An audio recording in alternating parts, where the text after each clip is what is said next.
Hello,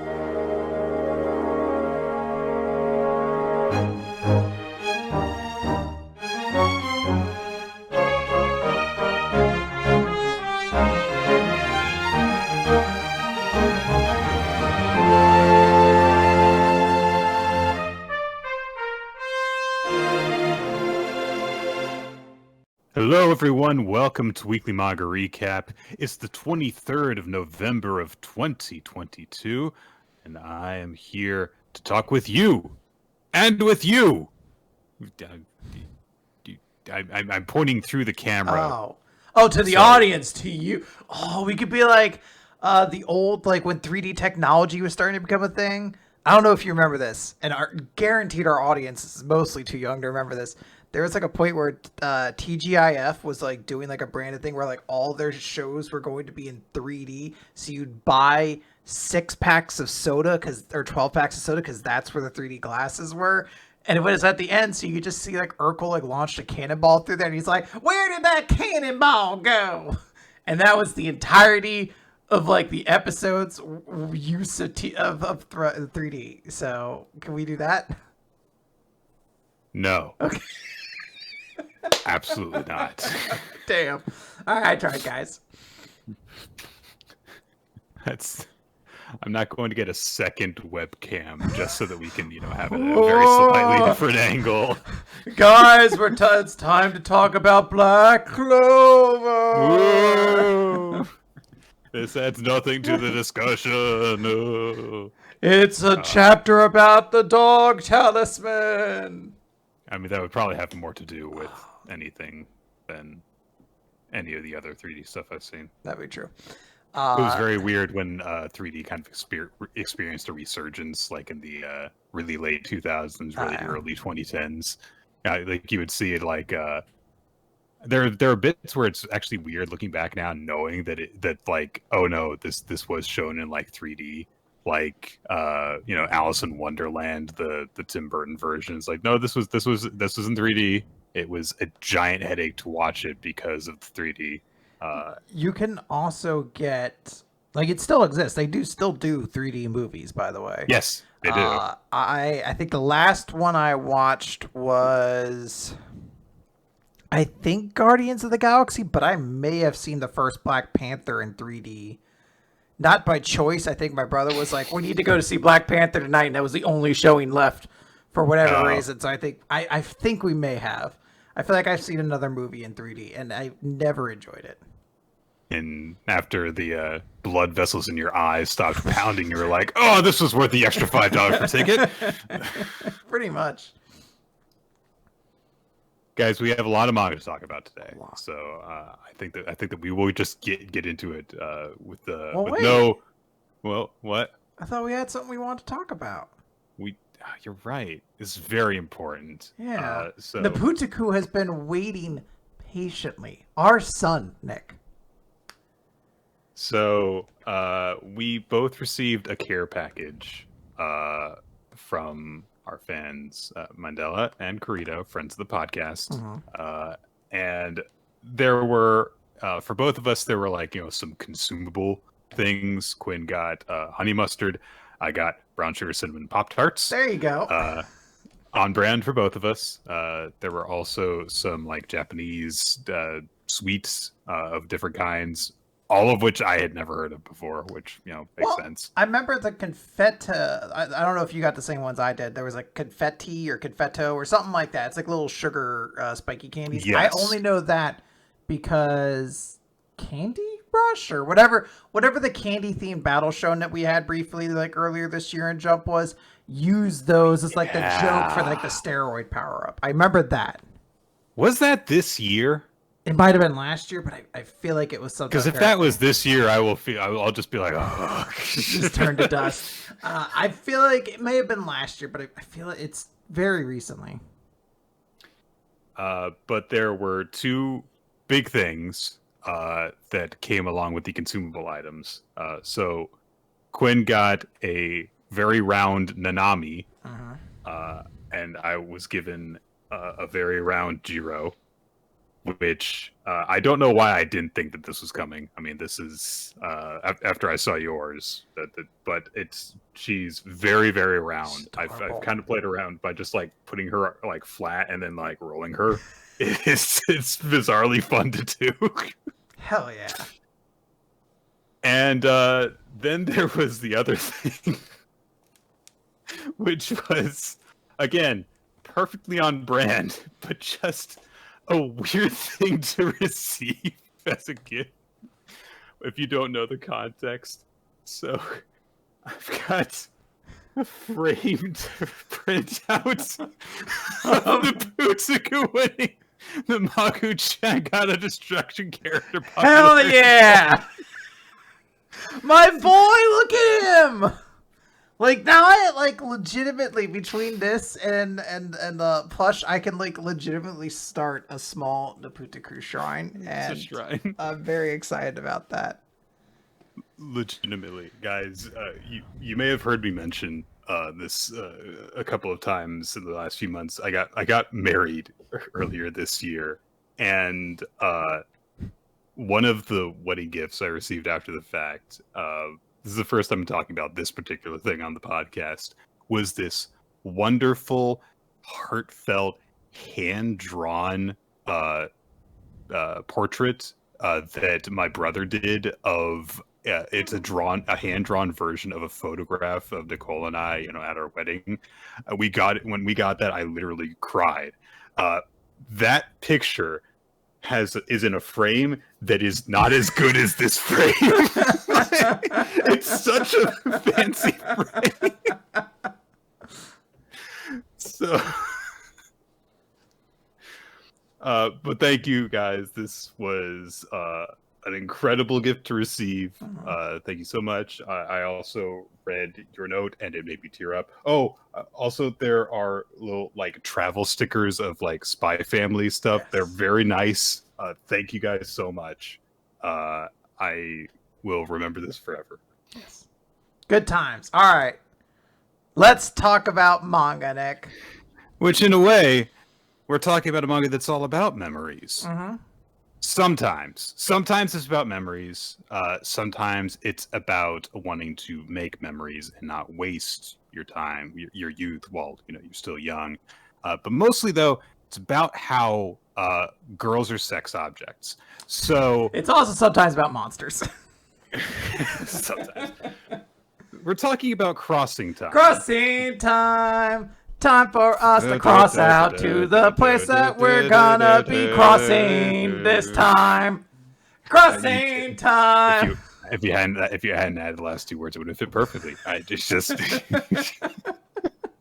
that's what I'm all about. I just want you to know that, like, I like oftentimes, like the day before recording or day of recording, I'll like when I'm driving, just like work out my thoughts. And like the only thing I've really worked out for this was I did the full crossing time song, not to any specific lyrics, but just like in general, I just kept singing it. So whatever keeps you going, Yep. This is a seinen manga by Yoshimi Sato. It ran in monthly action for about 5 years, ended just over a year ago. The entire manga, I believe, is available on Crunchyroll if you have a subscription. Also, there's an anime version that you can also watch on Crunchyroll.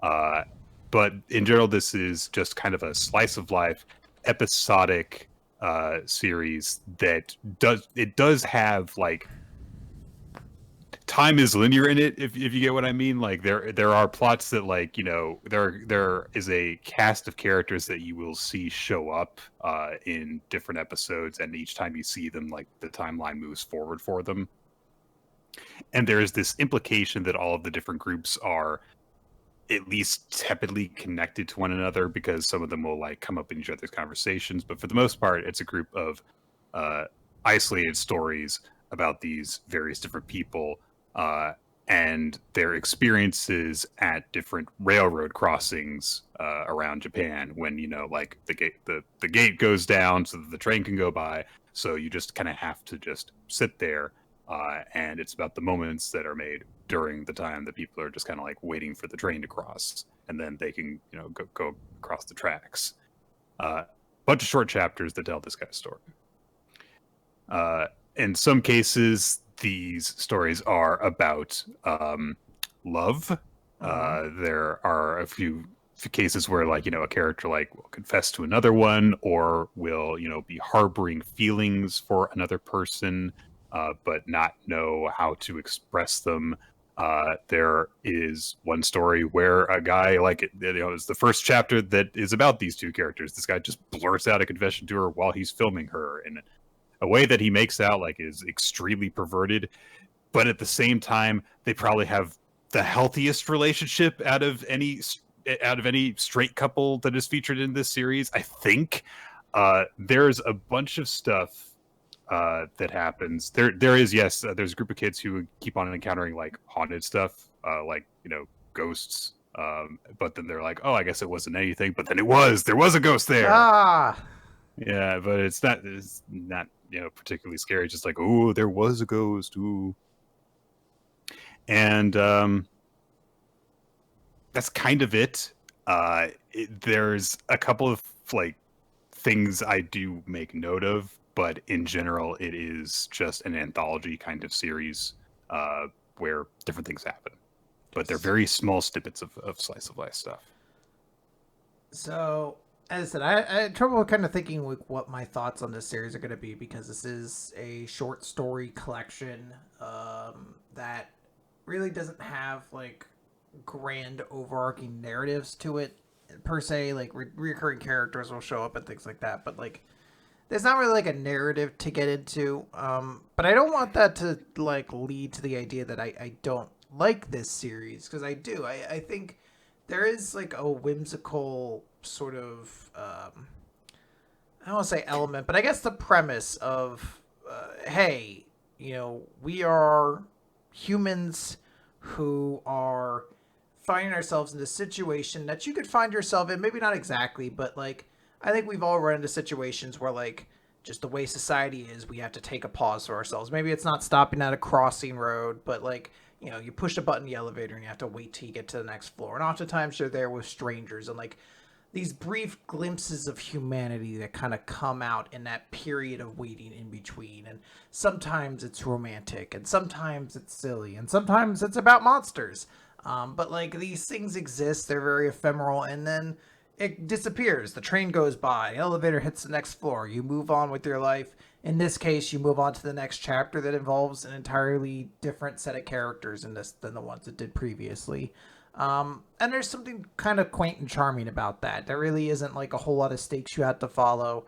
And like in general, I found it not like I'd hesitate to say this is like an engaging read, but this is not like something that I'm like angry I read or anything like that. It's just it's nice. It's quaint.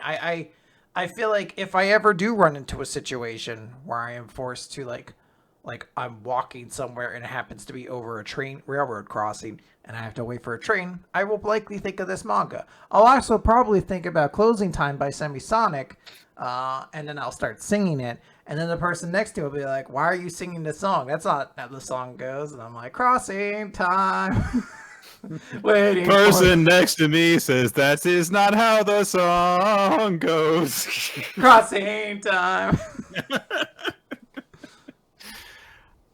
Yeah. I have mixed thoughts about this manga, or I guess really for me, to sum it up, this is like it's a collection of different stories that feature different like sets of stock. Each like group of chapters is like, okay, this is a story about characters A and B. This is a story about characters C and D. This one is a story about character E. Blah blah blah blah blah. So because you get like a different assortment of those different sets of characters, this is a mixed bag for me. I think that some of the sets of characters are fine to kind of nice to get to see and follow. Some of them are could not give a shit. Get this person away from me. Don't want to see them. do the same spiel over and over and over again. It's just one stupid joke that they have, and it's annoying, and I don't like it. And then there are some which are somewhere in between, which are, oh, this is kind of a nice setup. I really could do without some of the elements and implications of it, because for a series that is supposed to be about a set of different moments, there kind of tends to be a lot of sexualizing girls that are too young to be sexualized in this series. Yeah. A lot of it is like weird framing as well. Yes. Just like it's weird. I think reading the certain series that we do has like broken me down. Cause like there's certain scenes that I read and I was like, it's weird this shot is on like the girls behind. But I'm like, it's not really like a butt shot like Eden Zero or something like that. Like it still is weird, but I'm like, I guess I'm just like I've been like so disillusioned to it because I'm like Eden Zero does it in such a more egregious stance, or other series, for that matter. Yeah, it's a more nefarious form of male gaze. It's one where it's not flashing, this is a male gaze shot at you. It's just kind of happening. Yeah, it's not. I wouldn't say it's like erotic or anything. It's just very strange. There's a lot of times where you're like, why is the camera panned like this? I can understand like, hey, this is a static shot. These characters, literally, for the premise of this manga, cannot move. The train is going on. Yeah. But it's still one of those things of like, all right, you don't want to just be Kevin Smith where you just have a static shot that you air for like 13 minutes. You're like, I need some movement here. But why does it need to pan across like the back? Or like weird poses. It's like, these are kind of dumb. I think you could definitely take that out and the manga would be a lot better for it.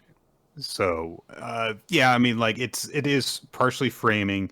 It's also partially, the premise of how characters interact with each other, and then the way that things are hinted with each other. There's a lot of cases of like, okay, these two characters interacting, and there is some sort of a at least partially intimate dynamic between them. There's a lot of little ship teases that happen between the sets of characters that are grouped together in this series.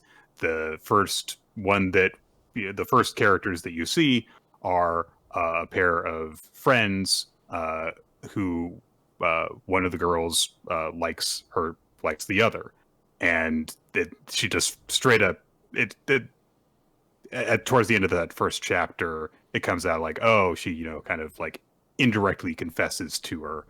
And then they're like, okay, well, how are they going to deal with that situation? Well, you see little snippets from their life going forward from their time where they're still, like coming on their way to and from school, going through that same crossing gate. And it's like, okay, well, one of the girls knows that the other girl likes her. How does she deal with that? That's probably like the most welcome set of characters consistently to see. They seem to have a pretty healthy relationship. They're both roughly the same age.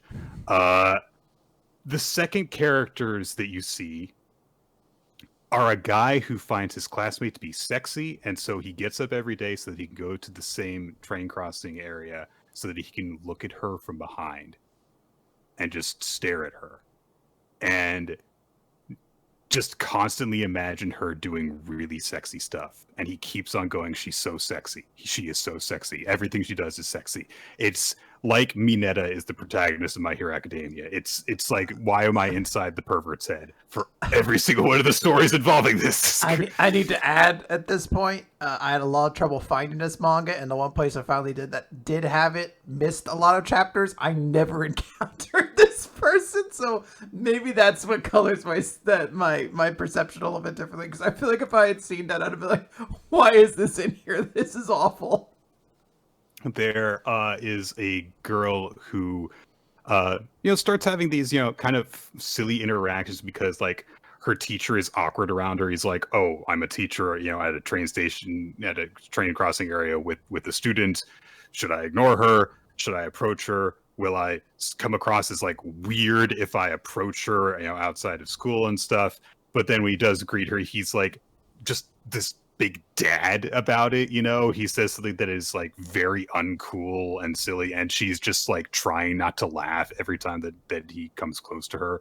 And it's like, oh, he doesn't understand that she just finds his presence welcome and incredibly funny, and he just doesn't get that.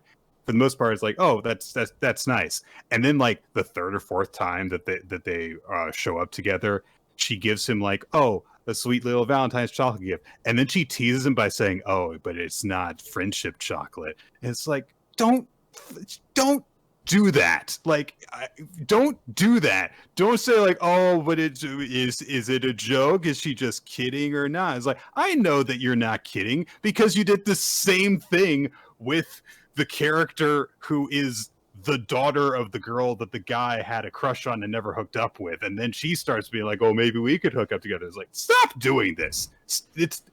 There is so much just sex humor in this series.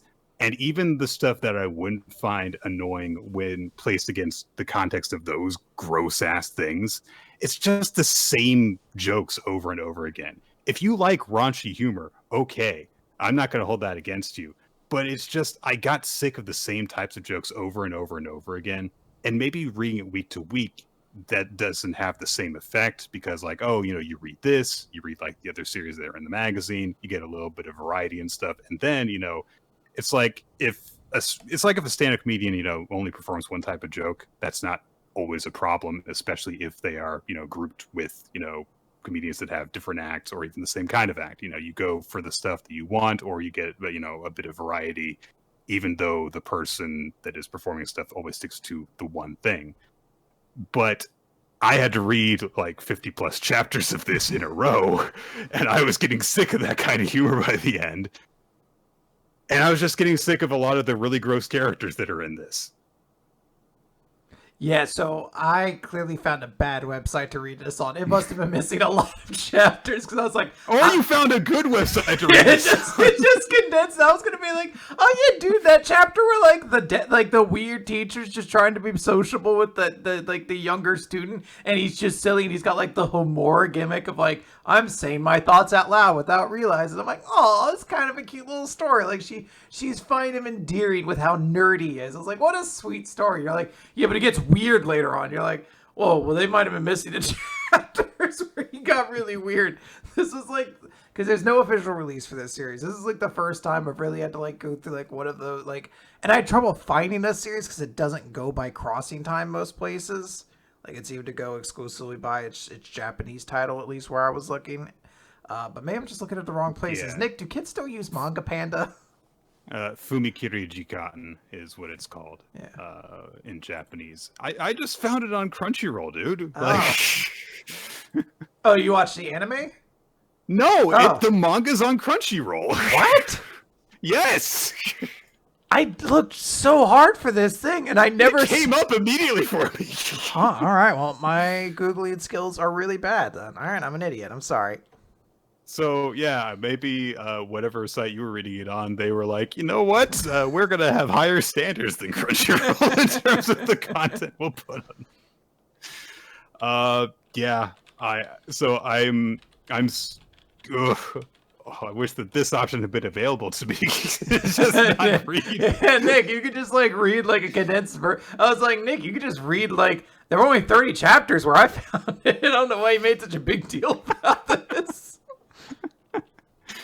Now, like I said, this is a mixed bag series for me. I did find that there were certain chapters of this that were fine, or even a little bit sweet. There is this one like recurring kind of ship teased couple that is just this really short girl and this really tall guy, and they keep on getting caught in the rain. And there are some like pervy little bits that are done with them, but it's always like, oh, she climbs up on top of him in order to get so that they can both use the same umbrella and stuff like that. It's at least like not going straight into, and that they're both thinking about dicks and boobs right at this moment, which is honestly where it feels like a lot of the joke humor, a lot of the humor comes from, is just like a character just straight up saying, what's funny, sex. and that's just kind of it. So the more I read of this series, I felt like the less I liked it, because it sort of seemed as if certain sets of characters kept on being pushed into that raunchier thing when they had been perfectly fun and comforting when they stayed away from raunchier subject matter and stuff. And it feels like everything started to get a little bit the same year as time went on. That was my experience reading this manga. Largely negative, but with some bright spots mixed in. So overall, I can't say that I hated it, but I was definitely tired of reading it by the time I was done. Okay. And alternatively, you can go to whatever the legal manga site I decided to read it on. Experience like a third of what the series has to offer, oftentimes with very poor scanlations and missing pages. You're like, this isn't so bad. It's like this quaint little thing of life, you know? I think that's what we all get to enjoy. Oh, and the brother and sister, where it keeps on hinting that they're really close for being brother and sister. Stop doing that shit. Just Yeah. mangaka, stop doing that. Just don't go for like, oh, this is a trope, so I'm gonna do incest hinty stuff. It's like, you don't have to do it just because you see it everywhere else. God. All right, I'm done. We did it. We finished it. Close crossing time. Oh, you had to do the whole thing. Crossing time. What manga I want to read next. Okay, so we do still have a lot of manga to talk about, so let's keep it going. My Hero, chapter number 373, Friends. Color page, yes. So we get just kind of like a more explicit explanation of what happened with all of the heteromorphs last time, when basically previously we just had Present Mike saying, oh, he broke through to all of them. Well, we get like 5 pages dedicated to, oh yeah, Shoji got through to all of them. That's basically it. That's the first third of the chapter. There is like one of those kinds of like the bare minimum of acknowledgement of no, there was like, you know, some very legitimate feelings behind this huge uprising that happened, but we're just kind of like gonna like push it over here right now, because Shoji says, oh, the feelings that made you rise up were neither useless nor wrong, but let's use that light to change those who inflict harm until they find in themselves to be ashamed of their cruelty. Which it's a very optimistic and like sentiment for a conflict that feels very neglected and unfocused upon in this series. And we've talked at length about how My Hero hasn't always had the best stuff of addressing what seemed like systemic issues in their universe, just being like, but if we were all friends. I guess, admittedly, it is a like 16-year-old who is saying this, but this does seem to be like the big wise thing that is said to make all the fighting stop, and it does seem a bit lacking to me in terms of actually solving the problems that were at the root of everything. But in the meantime, there's a fight going on at the hospital. Spinner is being attacked by Present Mike with his voice stuff, and knocks him on his ass. And more importantly, the recording of Shigaraki's voice goes flying out of his hand, and it breaks. And so Spinner realizes, oh no, now we can't use this to wake up Kurogiri, because that's how it would work. It would be just like Gigantomachia, I guess. I guess.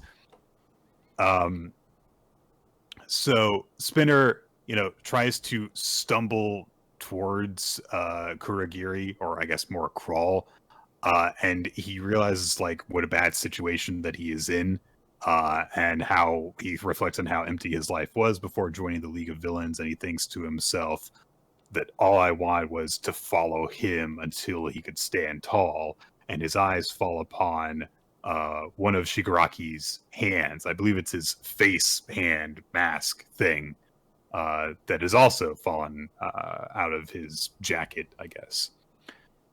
President Mike runs forward.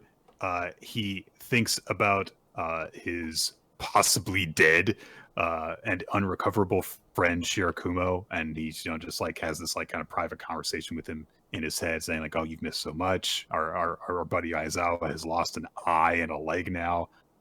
So don't you look? I need if you're not Shirakumo anymore, you should do us a favor. Just leave the memories alone, because." If you come back as a monster, then that's going to take the good memories away from Aizawa too. But if you are still our friend from back then, wake the fuck up. Spinner gets up. He thinks about all those friendly conversations that he had with Shigaraki that we've never seen.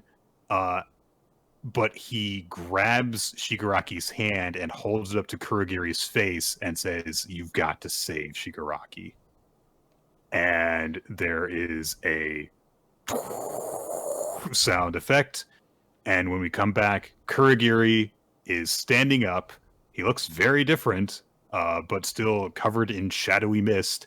And he is holding Shigaraki's hand in his like shadowy tendrils. And he says, "I am the protector of Tomura Shigaraki." And that's the end of the chapter. Dang. This is obviously like, okay, the heroes are kind of fucked if he is like not moved, because he can immediately just completely shift everything in this and just have Shigaraki go on a rampage. So I guess I'll just wait and see. It's hard to like really predict this series at the moment, so I guess we'll just follow along and see where this goes. I do think that Kurogiri's new look looks cool. Being able to see like a different kind of detail in his eyes and on his face and stuff. I disagree. The void face was the coolest. Monsters, okay. Monsters. All right. Feel like I'm not going to win this fight, so let's move on. All right, Nick. Let's talk about crossing time. No, we're going to talk about No, I'm done. Undead Unluck number 136. Never change. If you get a color page for Andy and Fuko are recording in an anime studio because their anime just got its voice actors announced. So isn't that crazy? Good for them. Either that or they're recording a song. Crossing time. Time for us to crow out and time this crossing we do here. Okay. I have more lyrics. But we don't have time for that right now. Stay tuned for the bonus podcast where I record a full album of Crossing Time. It's going to be some Quinn's doing on her own. Not showing up for that one. Nick is legally required to be there. Oh, why did I sign that contract? Because I delivered it to you like it was the autograph from a sick kid with cancer. I was like, "Please, mister, could you sign this for me?" And then afterwards, I got up on my knees and I was like, "Gotcha, dickhead!" And then I just kept that in my back pocket for a while. You just like filled out the rest of the contract after the fact. That's all I need. I got what I came here for. I don't even want to get into how many ways that would make the contract null and void, but take it to legal, dickhead. I mean, mister. I learned this stuff in my introduction to business class. Like, tell me what you learned in my intro to suck these nuts class. Woo!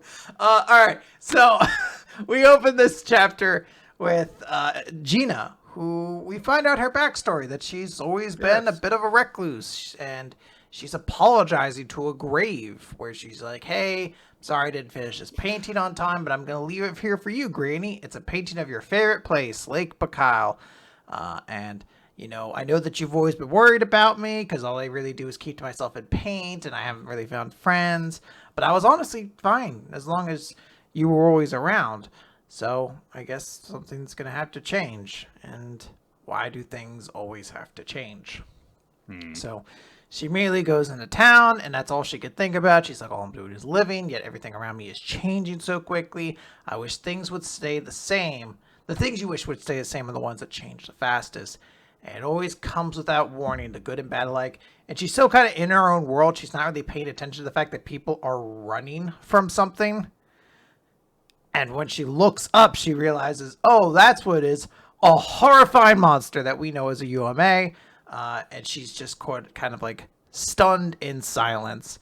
The UMA is like, this place is cold, so I will change it by heating it up. And starts saying fire to everything. And it is UMA heat. And we just get Gina saying, like, why are you changing this? You need to stop changing my world. And we can see as it's happening, the brief sort of shimmers of her change ability is activating and like surrounding around her. But we also see up in the distance, the hole has opened up with Fuko and her gang. And they're like, all right, this is what you got to do. It's the one with the beret. So, Nico pops out, starts activating the psychopods, uses it to create a cube around Unchange. And they're like, you did it. You left a hole at the bottom so she has air able to go through, but otherwise she can't activate her ability beyond this square. Like, this is what we need, essentially. And Fuko lands on the ground and is like, I've been waiting for this day for so long. This is my chance to prevent Miss Gina's tragedy. And to do that, I have to snuff out its source, heat. So today's the day I get to kick your butt and add Miss Gina to the team as she pulls out a gun. Which is so fucking awesome. Of course, Gina is very confused. She's like, why do you know my name? What are you going to do with that gun? And Fuko's just like, Nico, help the citizens evacuate. I haven't lived 190 years for nothing. And she starts like firing bullets at UMA heat, but they just melt as soon as it gets close. So she's like, all right, in that case, I'm going to use G-Liner and create like sort of like a heat resistant cloak.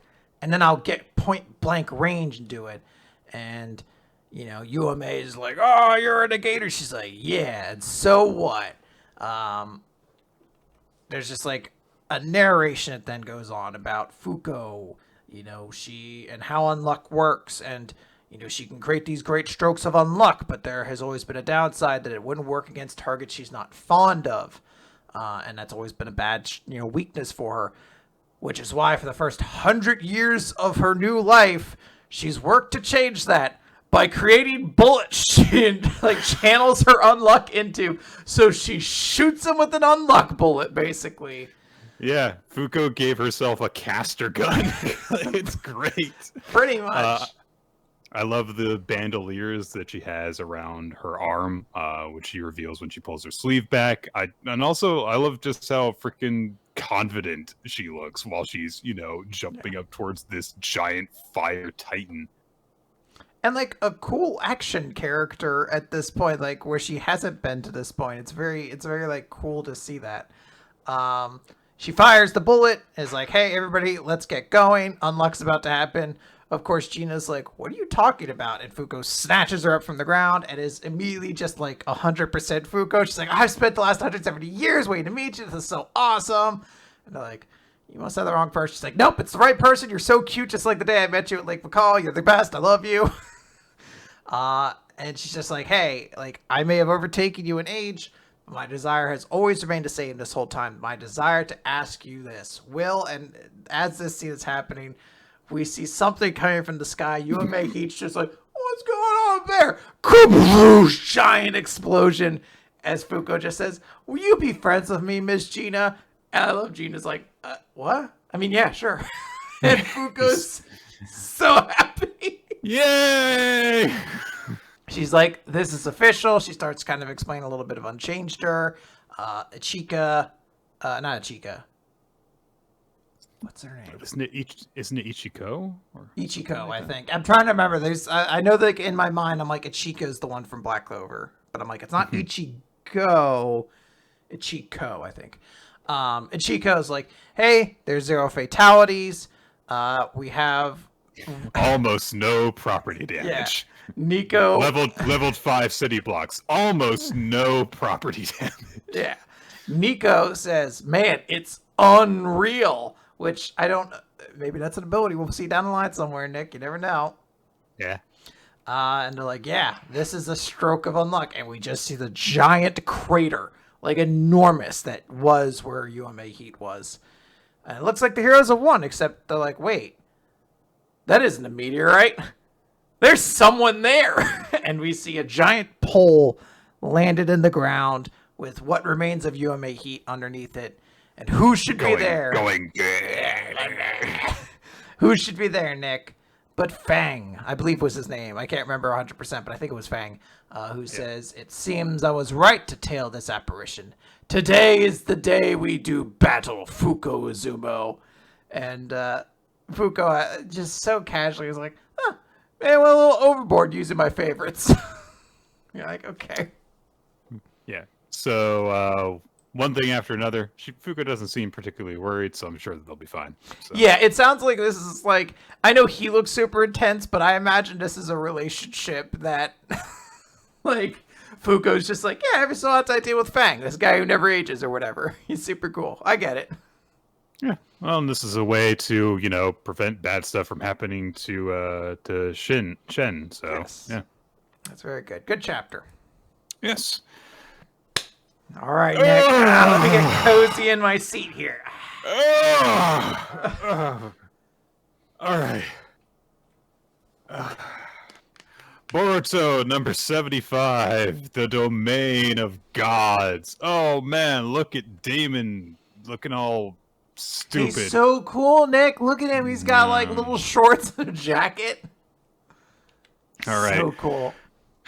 We get a recap of Ada and Damon's abilities, and as with every time you get a recap of their abilities, something has been changed about their abilities in the terms of the details of how they work.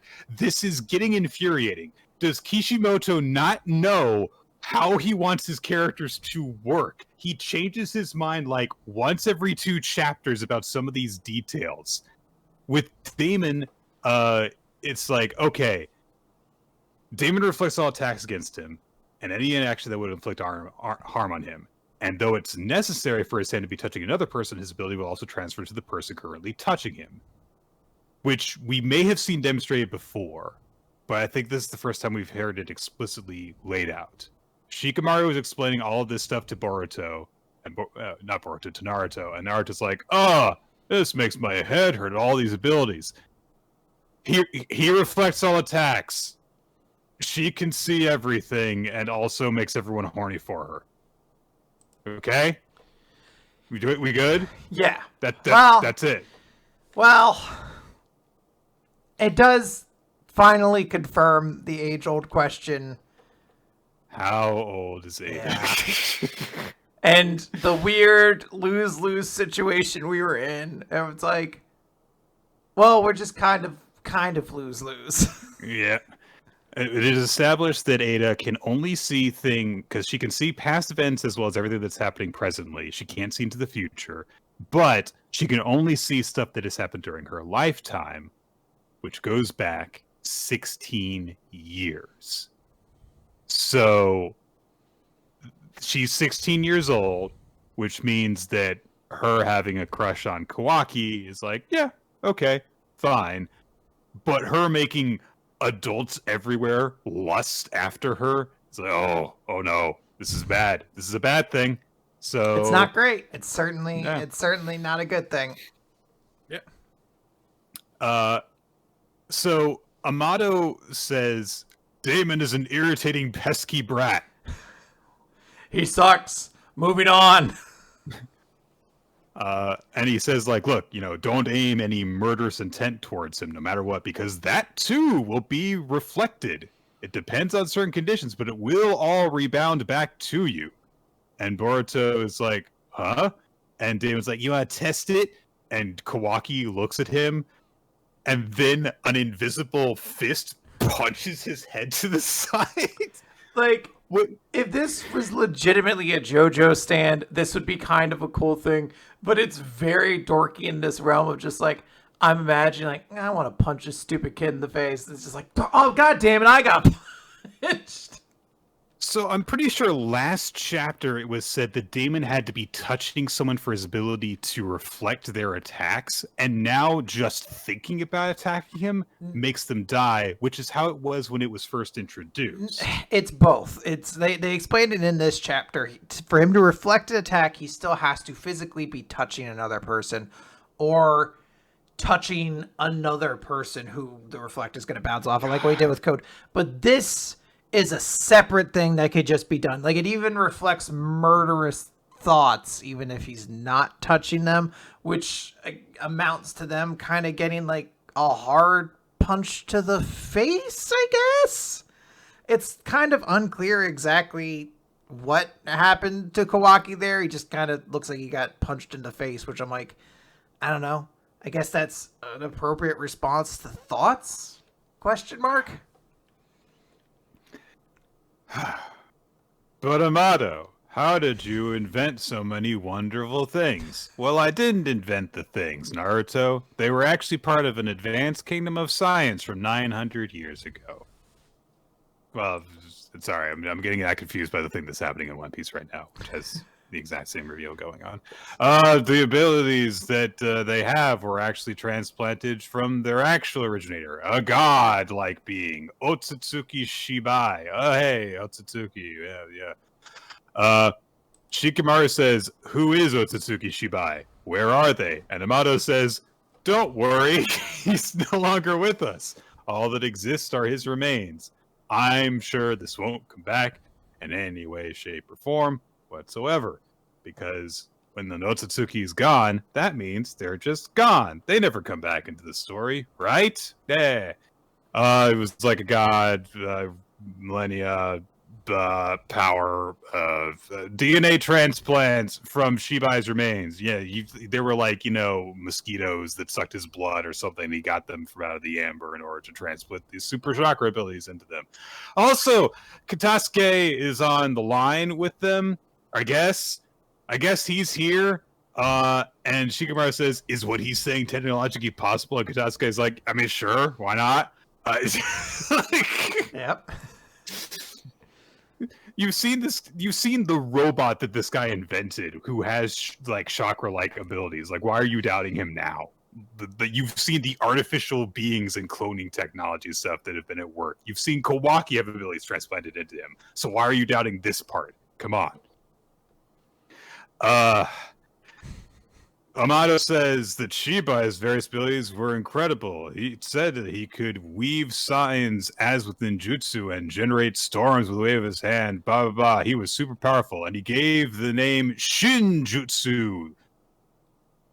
Neither ninjutsu nor sage arts. They were phenomena equivalent to divine miracles. Okay, so it's another set of abilities. You can do ninjutsu without hand signs. It's another set of... Really hasn't felt like much of an issue in this universe, but alright. He's like a god.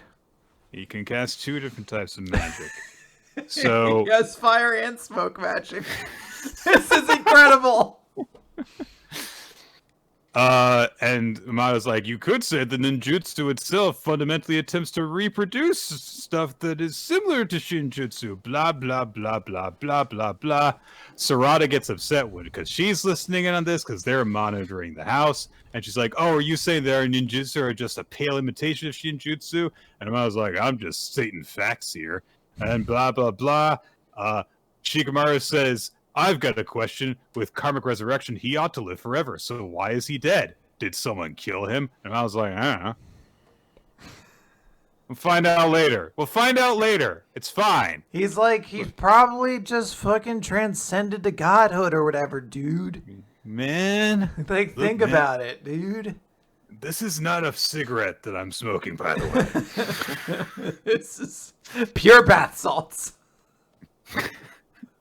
they get him sober an hour, and like the next day he's like, "What Shinjutsu? I was just making all that stuff up, man. Come on." Exactly, that's not a thing. It's crazy. Doing ninja arts without hand signs, fucking ridiculous. Did I tell you that my daughter was Delta? That was so high.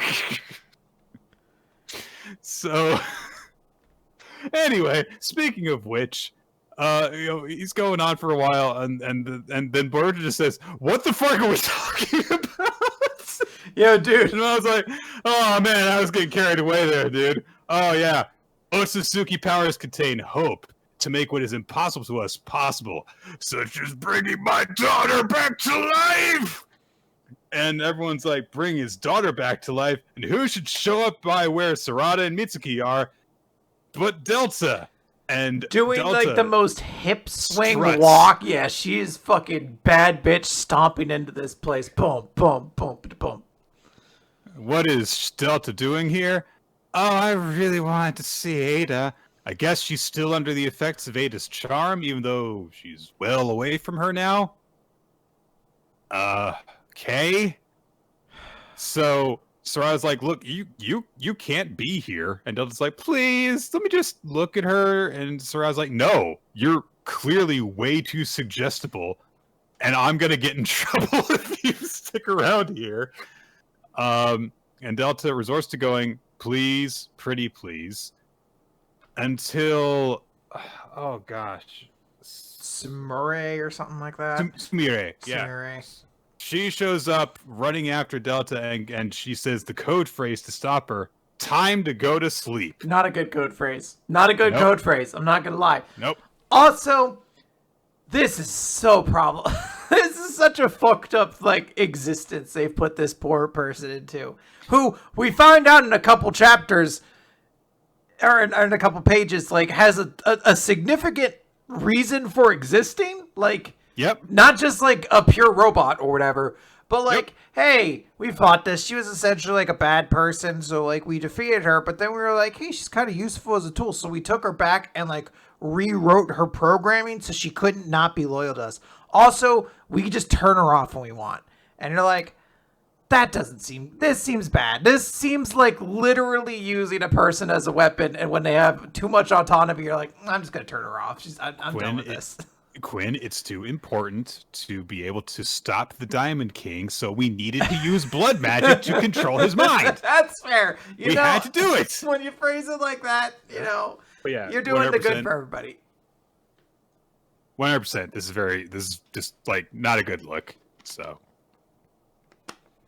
yeah, Sumire has managed to stop Delta. You ever think that like, because like Naruto, like the entire thing was about like, trusting somebody, not seeing them for a monster, seeing them who they actually are, and like what role like ninjas play and all this, and like him just being like, it's like Naruto is always canonically kind of dumb. Like he's just very like simple kind of dummy person. So like when this thing passed by his desk, he was like, should I have any character objections to this? That's a lot of words. Boom. Approved. And of course, this happens with, one of the few featured female characters in this series, too. Yes. It's just like not a good trend that we see continuing on in Boruto. So they're like, man, yeah, the effect that Ada's ability is having on Delta is crazy. Man, this is dangerous and stuff. Meanwhile, the dead daughter thing. Amado tells the sad story of his daughter Akane. It is like, look, have you ever read a I need to bring my dead sibling, child, wife, father, mother back to life story before? Yeah. My daughter had sad anime girl disease. There's no recovery. What was I to do? And take the technology and techniques that we have learned about recently in Boruto, put them together. The story that is involved is exactly like what you would expect. Oh, I preserved Akebi's brain patterns and stuff. I made her a clone body, put it in the clone body, but she was like a total stranger that was sitting very provocatively in nothing but a towel. She's my daughter, but man, did I not give her clothes to make her decent. I just handed her a really long flowing gown, and I was like, welcome back, my child. Yep. No. Sit while crossing your legs. Yes, that's very important that you do that. And the reveal here is that this daughter he created looked identical to Delta, and the Yes. quick presumption you would make is like, oh, that was Delta, or this then became Delta, or something like that. She got, something like that, which then leads to a lot of questions, as Right. we'll get into, I guess, at the end here. Yes. But essentially, like Amato says, I made a lot of different attempts, but every time that I made a new body, she wasn't actually Akebi because she didn't have any of her memories. I can't seem to replicate them, and I can't seem to replicate her personality. And I realized that bringing someone back from the dead, that's just something that the gods can do. Humans can't do it. And then that was when I realized that my daughter no longer existed. And, okay, maybe if you had spent a bit more time on this could have been a nice emotional moment. Nope, we have to move on. Oh, Satsuki Ishiki appeared before me and said that he could reunite me with her. Not Ishiki. Jiga and Ishiki. Yes, got the multiple names. This character lasted so little time. He did not need to have two names. So Ishiki showed up, and that was why Amato started working for Kara. Okay, makes sense. And he was like, "Oh, and I haven't given up on my daughter." Jigen never specified how he was going to revive my daughter, but I always worked towards taking him down and discerned the mechanism of karmic resurrection. It's what Ishiki was trying to do through vessels, and my attempt to reproduce Akebi using a clone was almost identical. And my failed attempts, Shinjutsu karma, Sarada seems to realize that Delta was probably Amato's daughter, because she's looking back at her. And blah blah blah, karma, data, etc. And then Shikamaru addresses Ada and says, "Yeah, I don't really trust this guy. So can you check with your Senrigan to see if he even had a daughter?" And it's like, "Yeah, we'll trust this person's word over Amato's. Shikamaru, you're the smart character." So, but Ada's like, "Oh, yeah, I actually find this kind of amusing, so sure, I'll do this favor for you," basically. While she is looking this up, going back through her TiVo, Boruto hears a voice. Oh, a voice in his head. Oh, it's Momoshiki. And Boruto, starts speaking mentally with the Momoshiki in his head, and it's like, what's going on? It's like, oh, well, our thoughts are crossing over because of stuff. Yep. So, Boruto starts talking about, I was like, oh, wait, so what's going on here? And Momoshiki says, don't let Kawaki catch on to what's going on here. And he says, there's something off about what Amato's been saying. I don't really trust it. The Shibai part that he's talking about, that is true. He was an Otsutsuki who is no longer in this dimension. He went to the acid dimension, where all Otsutsuki should constantly be. Ow! And he also says, I too have observed this plane a long time and have an intimate understanding of all extant Shinjutsu. Conveniently. And Boruto says, oh wait, so you're saying he's lying about his daughter? And Moshiki's like, oh, just get it out. Okay. But he says it's Ada's ability that bothers me. Amato asserted that Ada's abilities are Shinjutsu, and her Senrigan is certainly so. But that love charm power cannot be. We would never invent such a pervy ability as that. That would be gross. We're not gross. I don't want people touching me. Ew. So, yeah, he's like I said, I know all Shinjutsu. I've never heard of that. So it could be the Mao's lying about that. All right. But, it would raise the question of where it came from and also what else he's lying about, essentially. That's why I'm suspicious, because that's the detail he gave. Okay, fair enough. Ada stops going back through her memory banks and says, yeah, it looks like Amato did have a daughter named Sanzu Akebi. She died when she was 24. That part that she told us about is at least true. And Shikamaru's like, no, okay, thanks. And Amato's like, hey, you questioned my honesty and you have nothing else to say? I was like, what, you want a handwritten apology? Like, everyone's so weird. Everyone acts so weird all the time in this series. No one acts like people at all. Yes. So Momoshiki and Boruto keep on talking about stuff, and Boruto says to him, "How long are we going to be linked like this?" And Momoshiki's like, "Well, I mean, I don't want this either, and our thoughts keep on leaking to each other against our wills." And Boruto says, "Well, you better not be trying to trick me." And Momoshiki says, "Babble away. I, for one, hope it will be brief," which is, if it were in a like more important context, would be a cool line, but it's just like this throwaway thing that happens. And then Boruto gets a vision. Oh my god, it's a vision. Boruto sees it can go both ways, so he looks into his mind. Ooh. Yeah. Peers into Momoshiki's mind, and he sees, quote, the future, maybe? And it's flashes of Inachika Cho Jr. and Sarada shouting out to Mitsuki, who is in like full demonic form while staring into Boruto's eyes, and then Kawaki when he's in his like release form staring down at him, and Boruto goes, "What was that?" And then Momoshiki says nothing, and Boruto looks over at Ada, who is looking back at him, and that's the end of the chapter. What's gonna happen? Crazy stuff. Look, this chapter is not as bad as most Boruto chapters are, only for the case that it's like it's non-stop dialogue, and then we of course have to have Ada and Damon's powers explained for like the third time in this series, because now they have to get the official word of what their powers do, which is essentially what we already knew they did.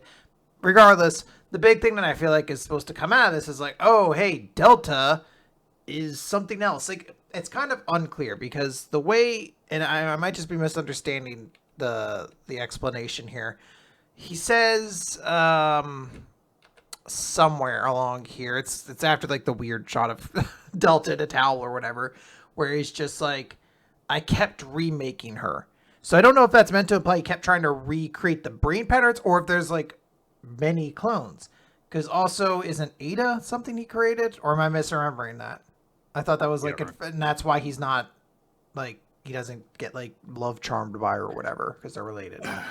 That would make sense. Yes, maybe he had another daughter, and I don't know, but maybe that's the real one. Like, I don't know. Maybe Delta could be, like her order, like the fourth in the line or something like that of the recreations of Akebi that he tried to make. Maybe it does seem weird if that's the reason why. Like, I guess you get far enough of the source, but I'm like, if that is like, if fuck, I'm blanking her name, Ada. If Ada is supposed to be of some relation to Amato, and Delta has some distant connection to Amato, why is Delta falling for Ada? Wouldn't they be, even if it's very distantly genetically or whatever, related or something like that? Yeah, I'm sure that there will be a 20-page long explanation when we come to that point. So. This is just one of those things where I'm like, maybe this is a good twist. I'm just having to like stop and try to process what this means in the explanation of everything. I feel like the obvious like assumption for a while has just been like Ada's Amato's kid. But I guess we still need to see exactly what all the details are. And what Delta is. Yes. Is she actually a Akebi, that like the Akebi clone? Is she a reconstructed version? Blah, blah, blah, blah. Yeah. We'll find out eventually, I'm sure. Right now, Nick, I got a surprise for you straight from Japan. A new chapter of Boruto. I would run away. I cannot do this now. All right, let's talk about Chainsaw Man then. Vroom, vroom, vroom, vroom. Chapter 112, Between Cat and Criminal. The school is a shambles, or at least this particular part of the building is. Yoru and Asa are checking out the rubble, where there are the fragments of the school uniform sword, which are lying amongst it, and Yoru just comments that, the weapon was strong, but it was also more fragile because it was strong. So,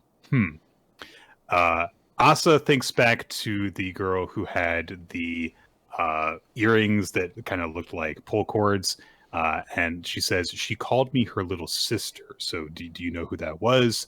Yoru's like, I think she was just some mad one. And Asa, doesn't know really what happened at that point because, during the scuffle, she hit her head. She was, unconscious during a lot of that fight. And she just says, I don't know what that girl did, but she, of course, made Yuko and, healed her. So was that the Justice Devil, maybe? But her thoughts interrupted because she is approached by 4 students, including the girl that she saw before. Oh. And there's this tall guy who greets her, introducing them as the Student Council / Devil Hunter Club, which I guess makes all the sense in the world when you get down to it. Why not? That is how things would tend to work probably a lot in this world. And yeah, he takes his hat off. He's got like a bandana around his head, and he says, yeah, I'm the club / student council president, Haruka Isayumi. And Haruka says, yeah, we lost 2 members after the attack. One quit, the other died. Makes sense. But he says, we also have something to gain, because Akoku here told me how you fought, and from the sound of it, you put up a better fight than him. And on top of that, you're a prospective club member. We will gladly accept you into our club. Any questions? Done and done. Akoku, by the way, we did see, I think, struggling with like a pitchfork or something like that. He's the guy who got his face gouged. He's fine. He's just got like an eye patch. But one of the others that she attacked, definitely dead. Well, we know one got like pierced through the stomach, and then one got her fucking ass like knocked out a window. And I'm wondering which one of those, which one like picked themselves back up and is like, back to work. Well, one of them died and one of them quit. Okay, so maybe yeah. So he's the one who lived. Which one of them quit? Like which one? Right. I had to assume it's the girl who got knocked out a window. Like window, just like every bone broken, just like I don't think I want to do this anymore. Or maybe like this guy's. I mean, because this guy is, as we find out, not the most reliable source of information and not the most trustworthy. Nick, he says he's Chainsaw Man. He's got to be Chainsaw Man. The manga's called Chainsaw Man. Chainsaw Man. So maybe when she, embarrassed herself that way, he was just like, "You're out," or something like that. He's like, "You're pathetic. Get out of here." She's in a hospital bed, like. I'll be back. I'll be back soon. I swear. She's like, I'm getting stronger every day, champ. He's like, we always need you. Yoru takes over Asa's body in order to ask a question, which is, oh yeah, I've heard that Chainsaw Man's a member of this club. Do you know his identity? And the guy just pulls up his shirt, and there's a pull cord dangling from his chest. He's like, here's your answer. I'm Chainsaw Man. Which... I mean, obviously we know this is false, but whatever, whatever is going on here, it definitely looks like, if it's like just a fake pull cord thing, it's a pretty convincing effect. It could be legitimate to some degree. We did see that shot last week of like a chainsaw man having killed, whatever her name was. Yuko. And... maybe there's somebody out there with the ability to make other people like a fake Chainsaw Man or whatever. Maybe. So Yoru is at first shocked by this, but then she gets a determined expression on her face, and she just says, "I've got something I need to do. I'll see you later, Chainsaw Man." And they just kind of like depart peacefully. And while Yoru is going on her way, Asa's talking to her and says, is that guy really Chainsaw Man? And Yoru says, well, the starter proves it. And Asa says, but would he really out himself like that? She's like, everyone I meet just keeps claiming to be Chainsaw Man. Just wonderful use of irony. Like, come on, Chainsaw Man would never reveal himself like that. But when Asa says, well, why didn't you fight him if he is Chainsaw Man? And Yoru, admits, like, I couldn't beat Yuko by myself, so there's no way I can beat Chainsaw Man. Look, I'm strong. It's just that I need to get a strong weapon before I can beat him. So you need to make me a stronger weapon than your super strong uniform sword, or I'll kill you, which is her way of saying please, it seems like. But Asa is pretty, like, on board with this plan. So she's like, yeah, I'll make you the strongest weapon ever. You got to beat him. And when asked why she's being obedient, Asa says, look, the sooner you're gone, the better. Which is very sad, because I'm pretty sure that's not how this is going to work. I mean, Asa goes on about how it's like, look, as long as you're around inside me, I'm going to be miserable, and all the people around me are going to be miserable. And if it was just me, then that'd be fine. But I refuse to drag someone else down with me. I'll do anything to stop it. And Yoru gets this, I think, legitimately happy smile on her face, which is very scary. Yeah, I love that little grin of like, and then there's a visual of someone stepping on a chicken, which could actually be happening, or it could be metaphorical. I'm not sure. I think it's metaphorical in this case. Wasn't that the thing she did previously? She like accidentally stepped on a chicken and crushed it. I'm not talking about Bucky. Did that? Oh yeah, because it was in her dream. She's running through a corridor full of chickens. Something right? Yeah. So she's just seeing all the violence that she keeps kind of propagating. Asa looks out over a street later on, and Yoru says, okay, look, I don't need to use a human as a weapon, as long as it's something that's like important to you, that's fine. And it's got to be more important to you than the uniform you got from your mother. But Asa can't think of anything that's more important to her. A cat comes by. Yay! Yeah, 10 out of 10 chapter. Look, it's a cat. And just comes by the windowsill, and Asa starts petting it, and it just is like, yep, this is a good place to be. Settles into her arms while she pets it. It's great. And Yoru's like, well, you could make that cat into your pet and then turn it into a weapon. And Asa says, I would rather kill a human than kill a cat, which I agree. I agree. First off, A+. But secondly, I mean, of course, like, showing off, like, oh, our two protagonists have a lot of really strong similarities between them. Because Tenji literally would rather kill multiple people than a single cat. Well, did he really kill them, or did he just let them die? Nick, we go back to the immortal court case of Batman v. Ra's al Ghul. Was it really killing him, or is he just not going to save him? These are different things. If I recall, that case was declared a mistrial because Ra's al Ghul wouldn't show up to the trial for some reason or another. Always bad with that. Well, they thought they saw a dream of him, and they're like, he must be here. But then he walked into the shadows, and it was kind of unclear if he was ever alive or not. Was he? And then once Batman's back was okay, it was fine. And then he just went to Paris or something like that, and it was weirdly obvious about it. I was about to be like spoilers, and I was like, one, we've definitely talked about the ending of that movie before, and two, the movie's like 15 years old. It's getting up there now, definitely. Oh. So, Asa says, like, look, I don't want to kill just someone. Can I just, like, kill a criminal, someone who deserves to die? And Yoru actually, like, seriously, like, answers this after kind of, I think, looking at her with an expression of, like, oh my god, disbelief.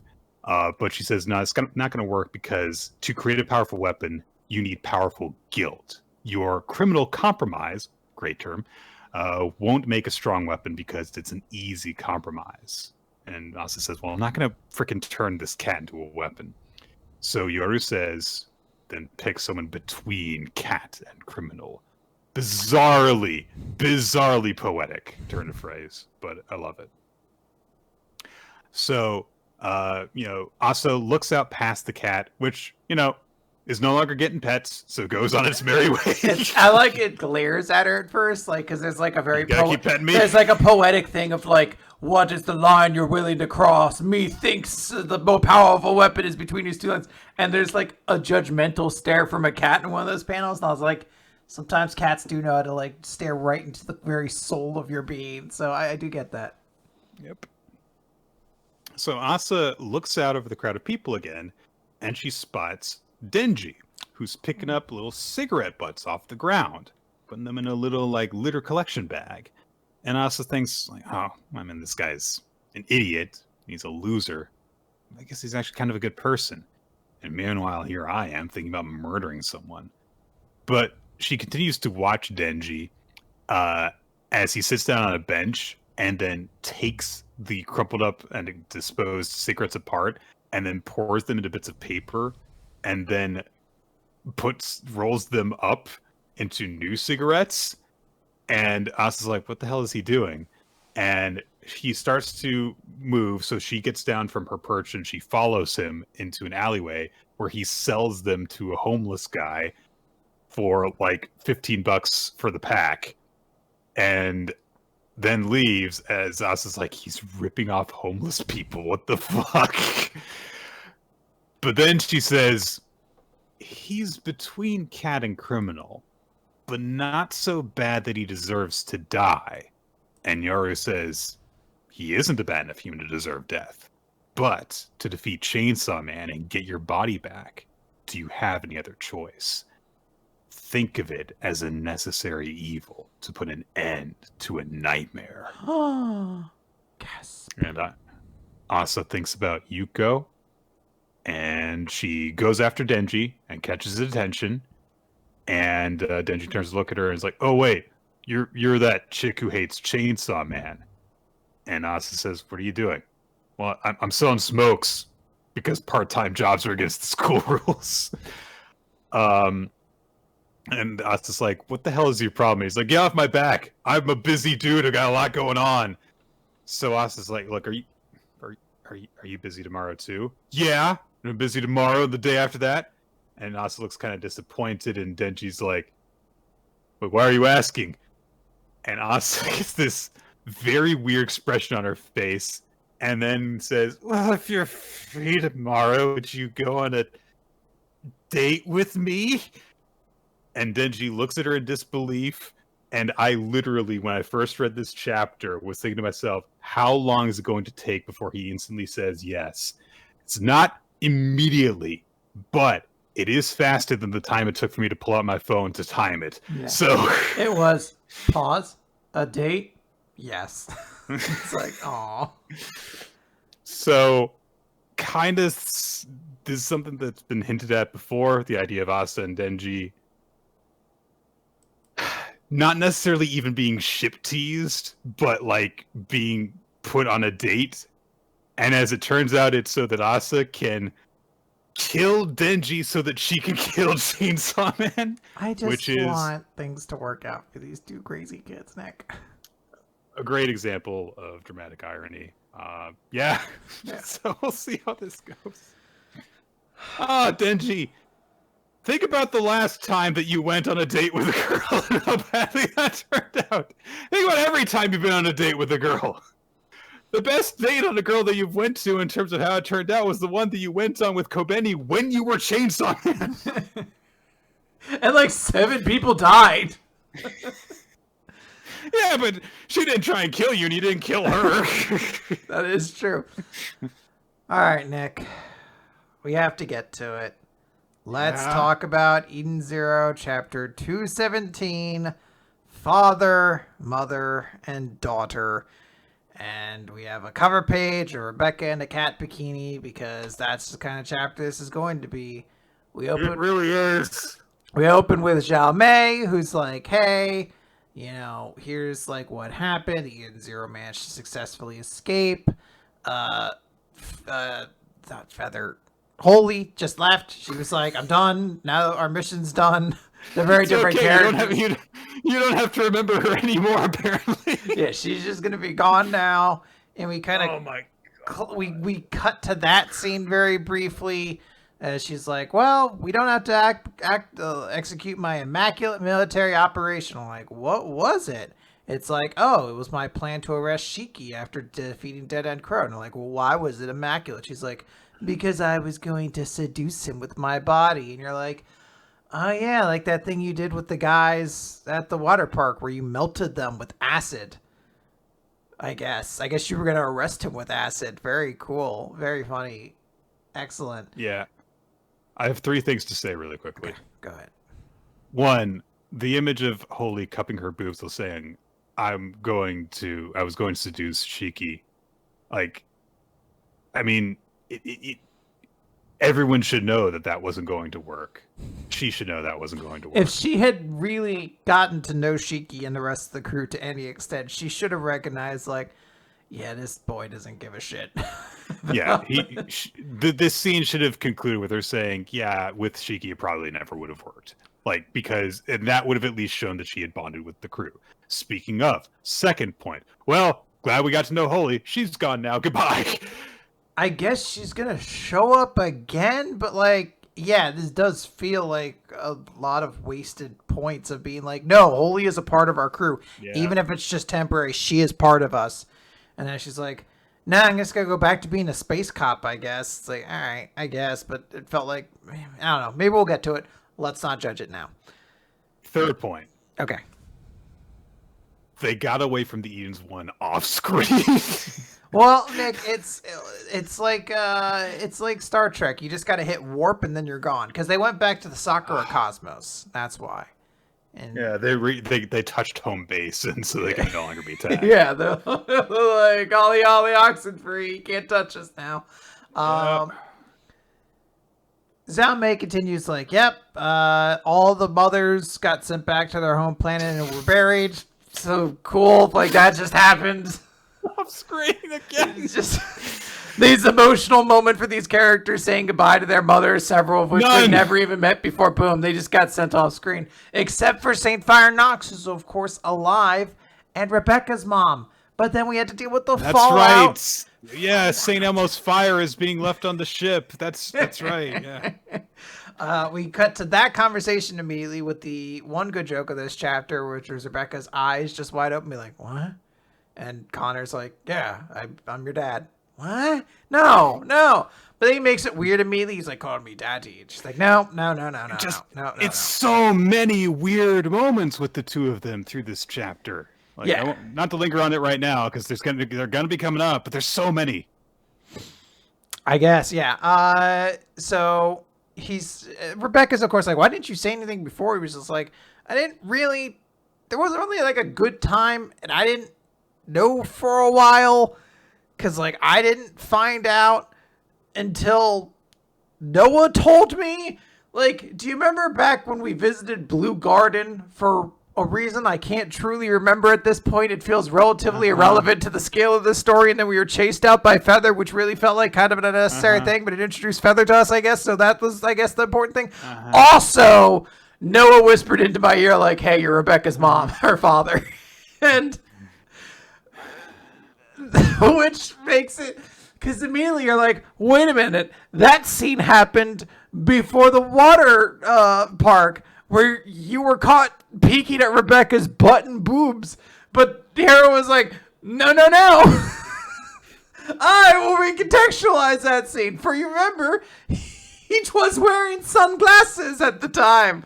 And what if behind his sunglasses, Captain Kano were crying and not luring at his own daughter?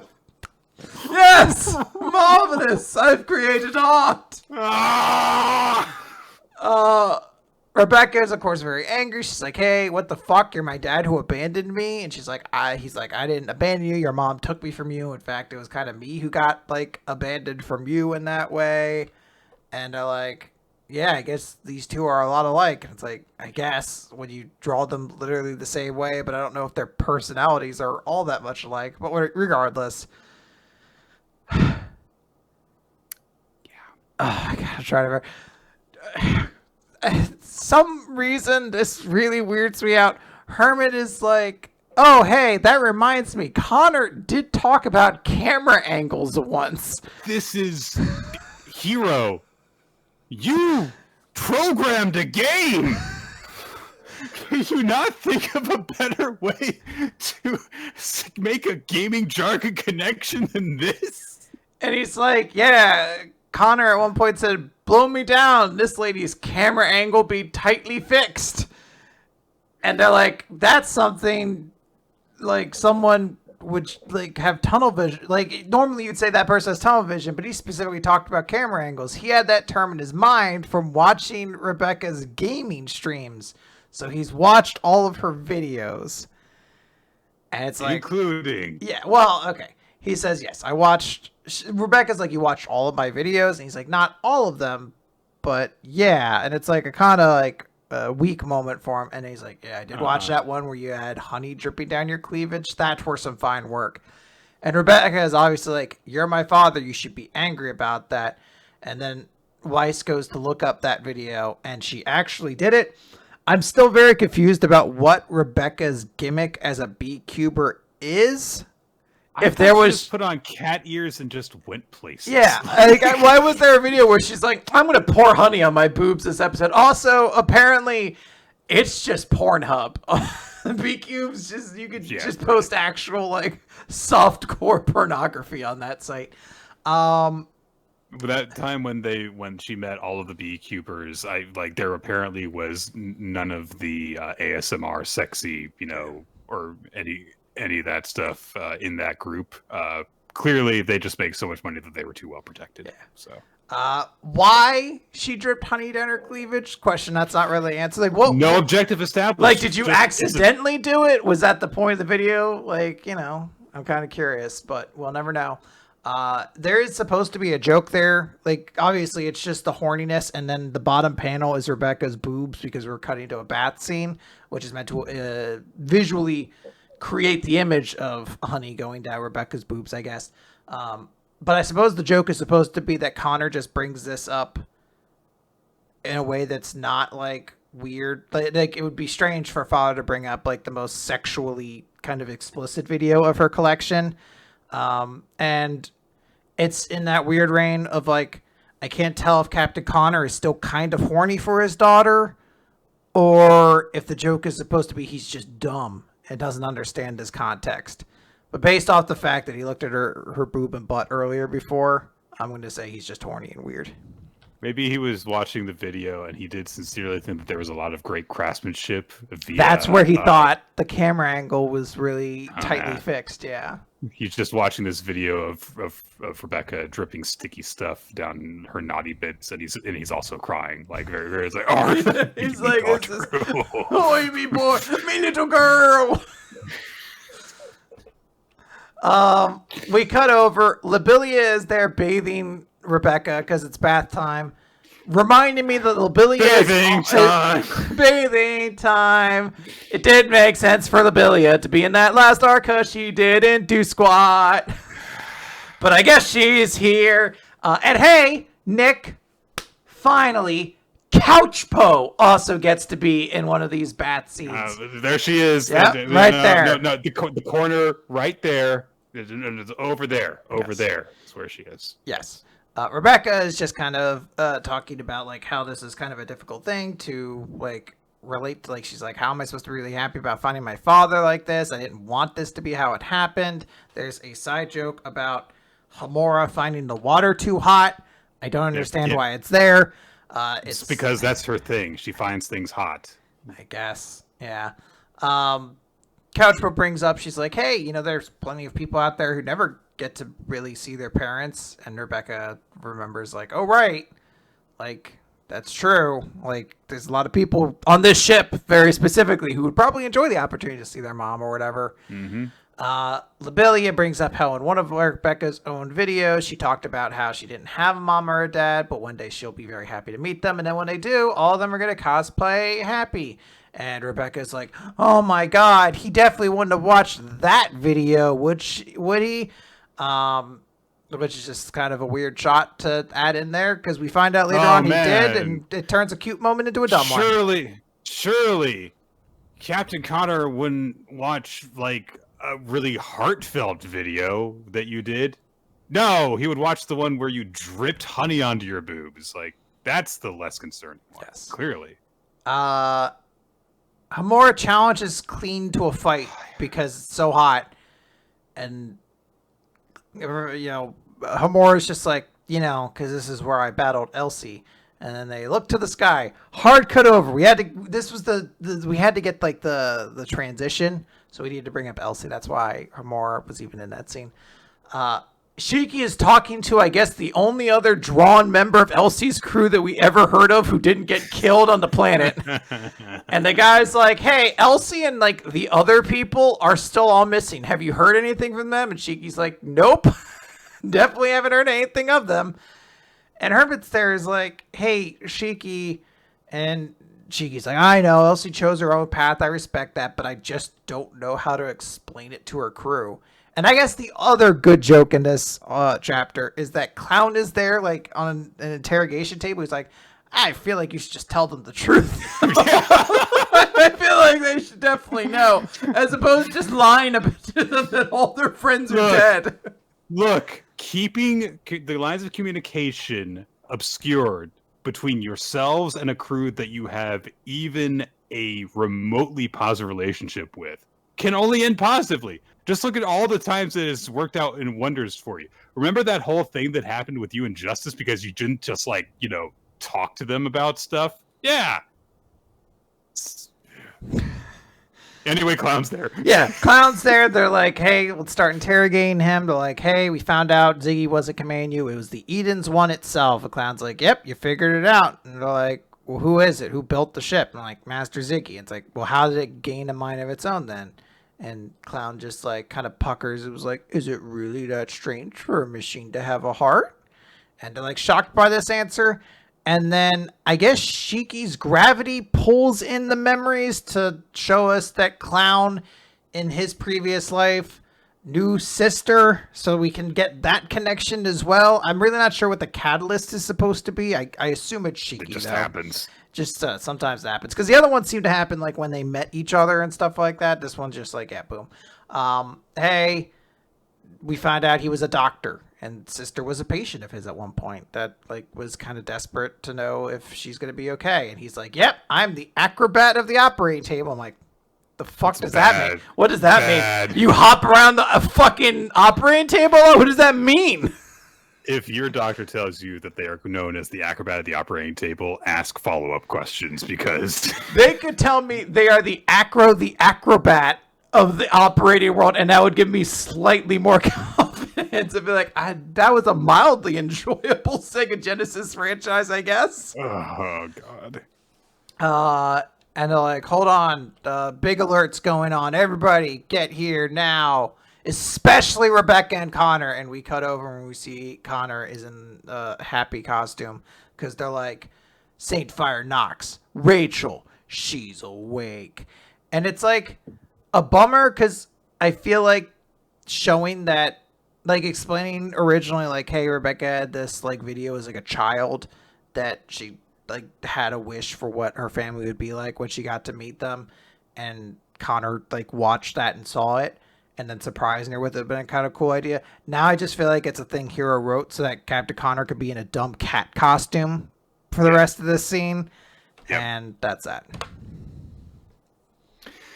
All right. I guess I need to pick up the pace because we've got so much manga still to talk about. All right. It's Akane-banashi, story 39, Okanban. Akane is reflecting on what's going on with the Neta Orochi event that she's going to be doing with Rokuro. And she reflects on, like, what am I supposed to do?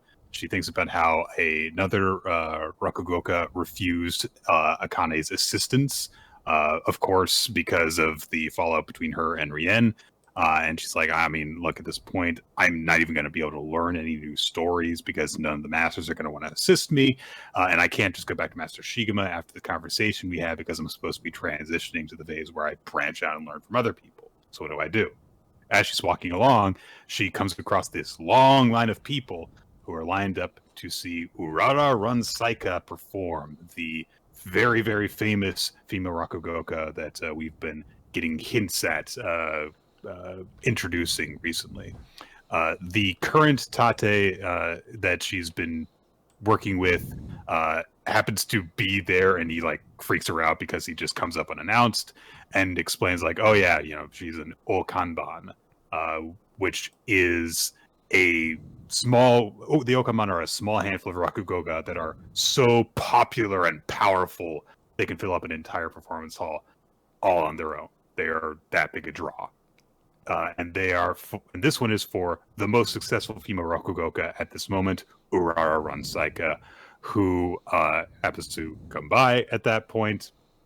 And both of them are like kind of immediately enchanted by her presence until Urara kind of calls them out. Are you just gonna like gawk at me?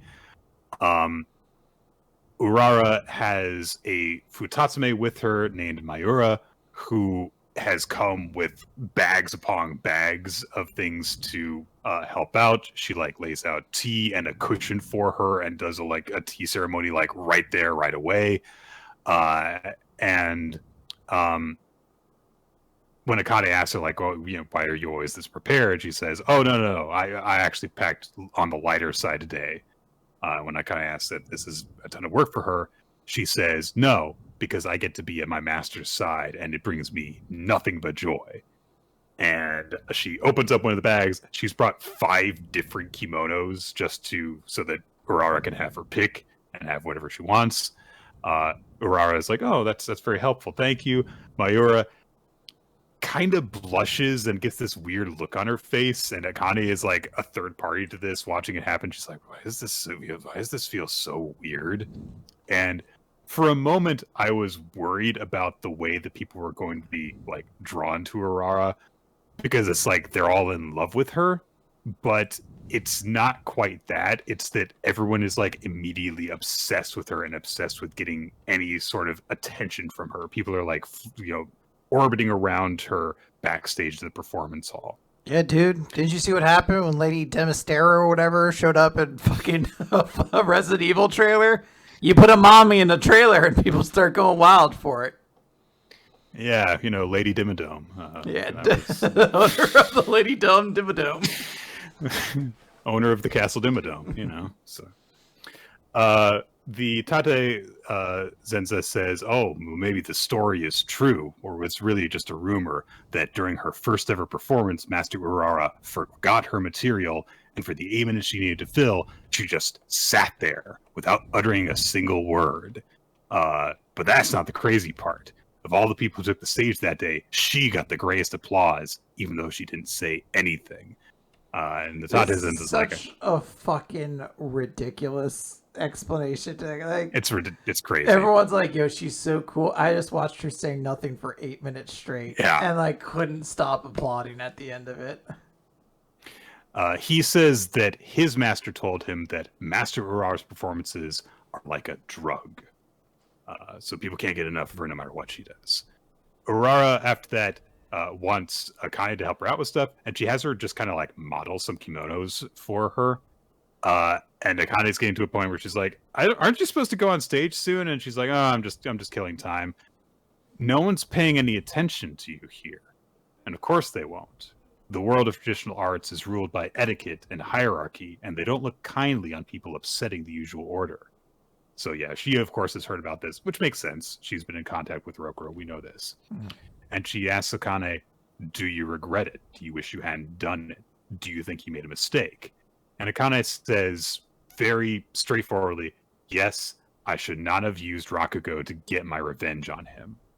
But Urara spots right away, "Oh, so you don't regret the act of revenge itself."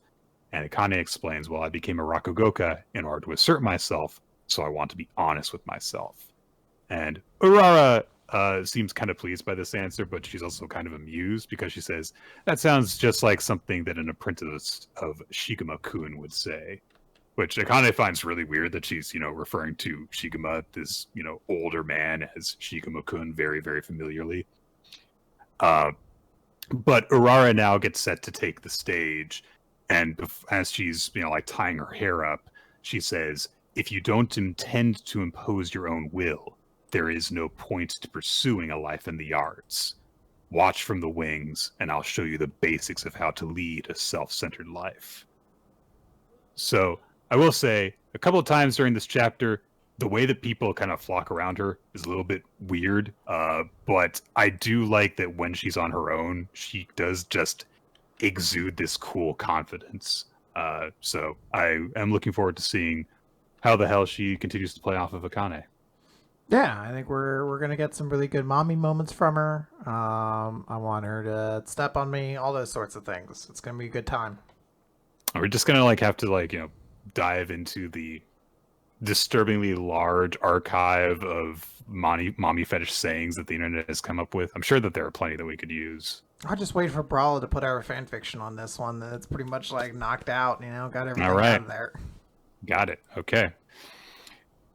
Blue box. Chapter number 78. Blue box. I need like an intro for Blue box. Blue box. Oh, what about like a bluesy box, like blues box. Or we could do like the theme from Blue's Clues or something. We just got a blue box. We just got a blue box. We just got a blue box. Not the whole thing. I hope it doesn't suck. So Taiki is playing with a game of badminton with Haru. Meanwhile, Kyo is walking around the practice area. He comes across Ayame, who is sulking to herself. She's regretting, trying to interfere in the stuff that was happening between Hina and Taiki. She's like, oh, I didn't think that would happen. And Kyo comes over and he asks what's wrong, which immediately Ayame is just like, get out of here, freaking nosy four eyes. But Kyo, because he has been paying attention to everything, just kind of sits down nearby and it's like, is this about Taiki and Shono? And Ayame's like, well, you know about that? It's like, yeah. I kind of figured that they've been acting weird since yesterday. So I guess Taiki gave his answer. Cut from them to the match between Taiki and Haru. Haru is leading 8-4. So, they're having these volleys, but Taiki is clearly not keeping up very well. Meanwhile, Hina is riding the bus. She's looking a little bit sad. Ayame is still talking with Kyo, and she's like, wait, I don't get it. And that was the first I'd heard of Inota having a crush on someone. It's like, yeah, well, you jumped in without learning all the details, so that makes sense that you didn't know about that. But she also says, I mean, it's not every day you find a girl who will love you as hard as Hina loves him. And if you had no interest in her whatsoever, I could kind of get it. But they get along so well as friends, so why can't it work? And Kyo says, I do feel the same way, and Shono would probably get mad at me for saying this, but I thought they seemed happier as friends. Taiki tends to be the one chasing after a crush. I don't think he's used to being on the receiving end, which is the first part of what he says, like, yes, we know for a fact that Hina and Taiki did get along very well as their relationship was. Just because Taiki is used to being the one pining after someone else doesn't mean, if someone likes him back, then it'll never work. Like, that's such a stupid bit of logic. Mm-hmm. He's 15, so whatever. But Kyo says, I guess there really is a difference between what's important as a friend and what's important as a potential romantic partner. Yeah, but there's also overlap. Oh, fuck, whatever. Look, no matter what, we're on the outside looking in. That's what you should be saying. That's the important point. Is like, look, we're not privy to all the details. We're outside observers, and Taiki made his decision. Back to the badminton match. Haru is kind of pulling away. He seems like he's kind of consistently getting 2 points to every one of Taiki's, which is weird to see the score and then Taiki go, he's not letting me score at all when he's already scored, but whatever. It just means like in general, it's a strong defense. It's very stout. Yeah, I guess it's like he's not giving me any slack. Yeah. And Taiki also says, like, I mean, just when I thought he was avoiding playing me, he's actually gotten stronger and he's not holding back on me at all. And I really don't want to lose to him because if he's going to get better, then I can get better too. And as he keeps on thinking that, it's like, I'm going to get better. I just got to get better. He hits the shuttlecock out of bounds to end the game. Haru gets his game point. And Haru's me like, all right, that's game, thanks. And Taiki's like, oh, come on, give me play again. And Haru says, no, come on, it's over. And I'm tired because it's the last day of training camp. But just as Taiki thinks, okay, now he's just like running away again, Haru sits down and he admits, I was afraid to take you on. Which I know doesn't sound very cool, but I couldn't beat Hyodo. He left the team before I could beat him. And in a practice match, I lost to the first-year Yusa. So if I lost to you on top of all of that, I knew that it would crush my confidence. I mean, I did win, but he's like, look, I'm glad that we had the match, because it'd be pathetic if I kept on running away. Being scared of losing and having your pride get torn to shreds, you've got to just take all that and chew it up and swallow it and crawl forward. That's what strength is. And this clearly reaches Taiki, who says, man, everyone's so strong. And Haru's like, what are you talking about? You're strong too. And Taiki's like, the training camp ends. Everyone gets on the bus. People get on the buses to leave. They arrive back at the school, and then they all go back home. Yes. And as Taiki and Chinatsu get back to Taiki's place, they say, "Oh, hey, welcome back. We're home. Nice." And Chinatsu comments like, we just left from the same place, and now we're both coming back to the same place. It's a little bit weird." But Taiki gets thoughtful for a moment, and then he says, "Hey, next break, why don't you and I go somewhere?" So he's gonna try not to run away anymore, like what he learned from Haru. It seems like. Absolutely. It was an okay chapter. There were some good and some bad parts. I generally like this chapter a lot. I really like Haru basically explaining. He's like, yeah, I've kind of been avoiding you because I've been eating loss after loss, and if I lost to you, I don't know what I would have done. But it definitely tracks. It's good to see that I can still beat you, and I've still got it. And I think you've been strong too. And like Taiki taking that, heading home, and being forward now, not like explicitly just like, hey, I love you, but like, hey, let's go out somewhere. And I do like that from the ashes of whatever potential there was between him and Hina, he's going to take that and try to be more proactive with Chinatsu. And I liked it. Yeah. Yep. You can never go on a date with someone unless one of you, ask the other out. Yes. Or you get match made or something. But no one's going to do that for those two. No. All right. We've got a new series, Quinn, called Cipher Academy.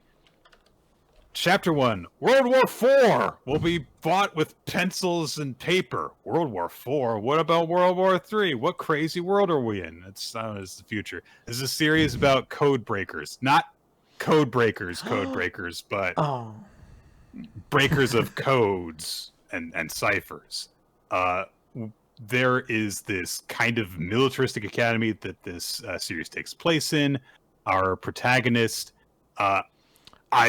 Nick, can only assume. I can explain this, for I have not watched, but I have seen a lot of memes from The Witch from Mercury, or Witch from Mercury. So I believe it is a very nervous, terrified lesbian, and then she just gets interacted with by her classmates, and eventually they start to fall in love with her, and it's very romantic. I didn't read the rest of this. Is that what happened, right? I mean, you're not 100% wrong.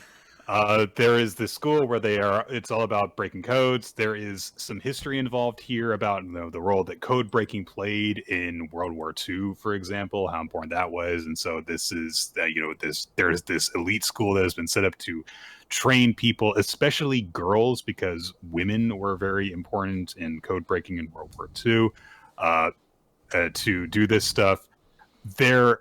I have to assume it is supposed to be a small twist that the protagonist is a guy. Nick, don't you get it? This time they turned the book on it. Normally it's like, what would it be like to be a woman in a male-dominated field? And this manga was brave enough to be like, what if a man tried to step into a field of women, and they had to rise? Show them all what for. They had to rise up and overcome all these bitches.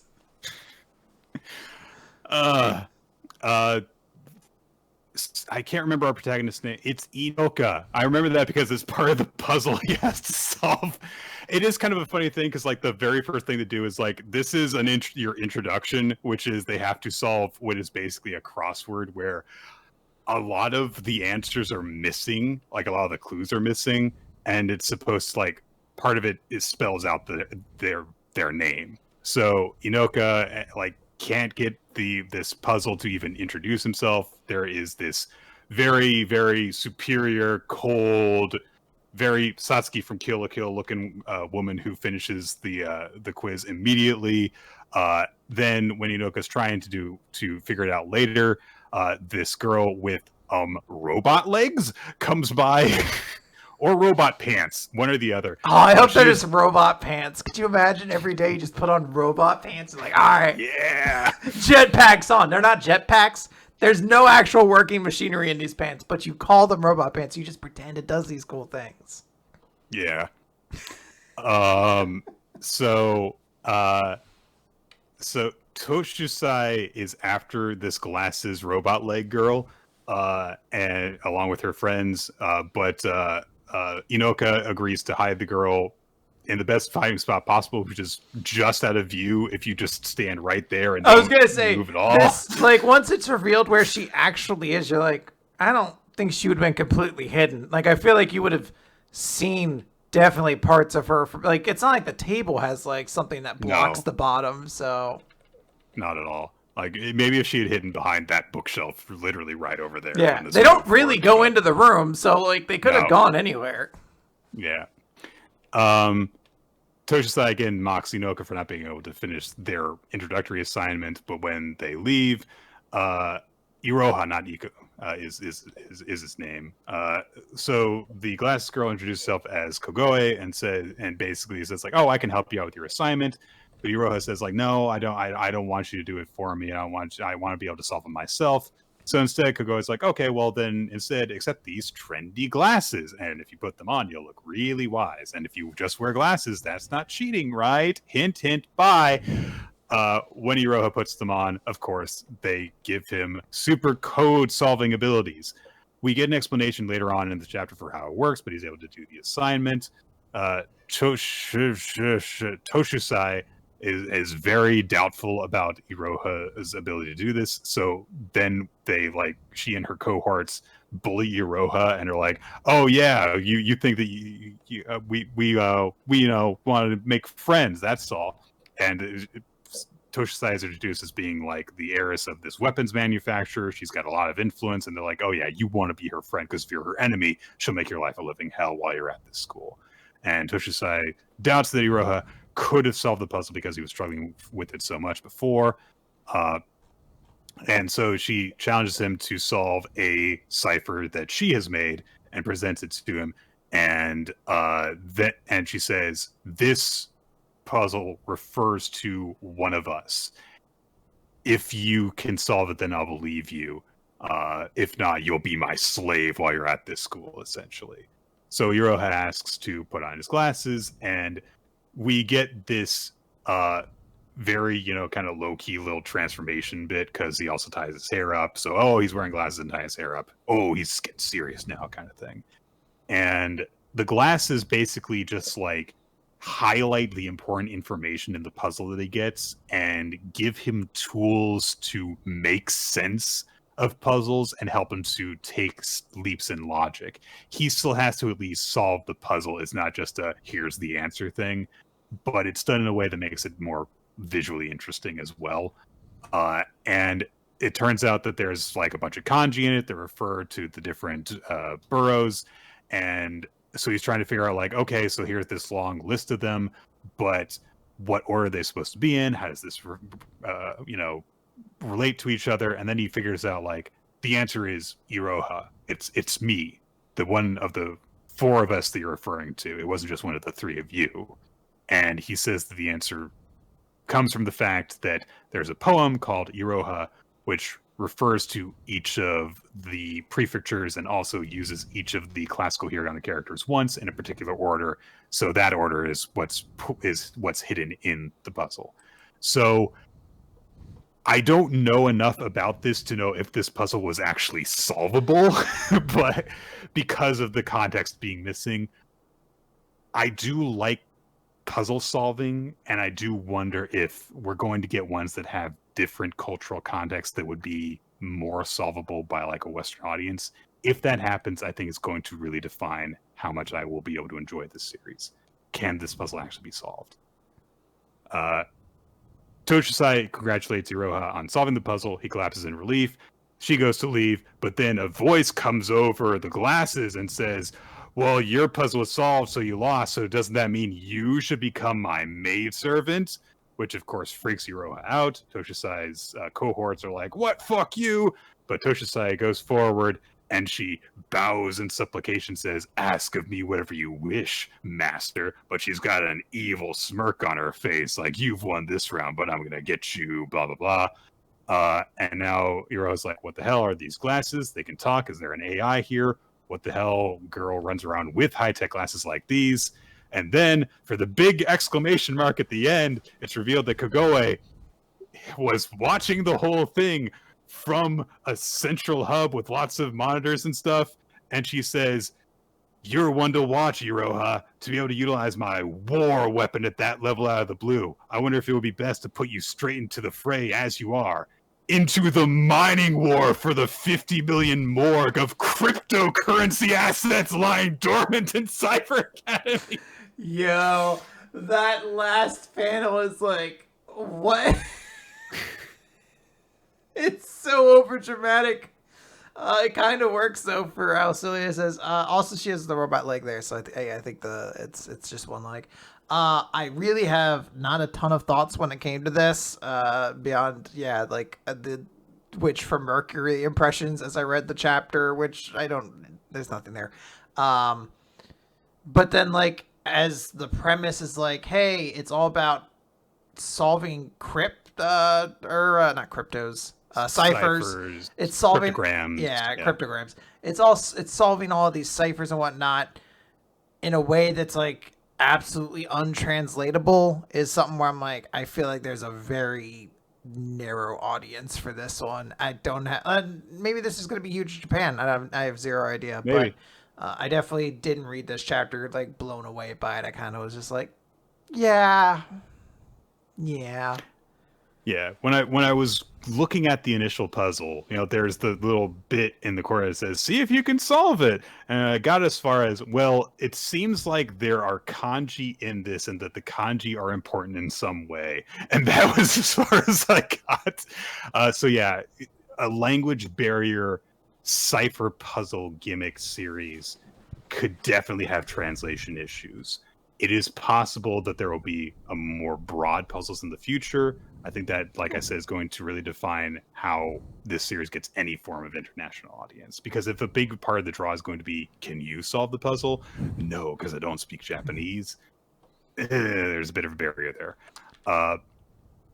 There are definitely some good parts to this that I do like. I like the way that stuff looks. I like the premise a lot. But I am, as we mentioned, kind of concerned about the weird dynamics that immediately developed based around gender in this series. And also, oh man, we gotta get that cryptocurrency. We gotta get our crypto, Nick. It's the year. We gotta get all of our morgues.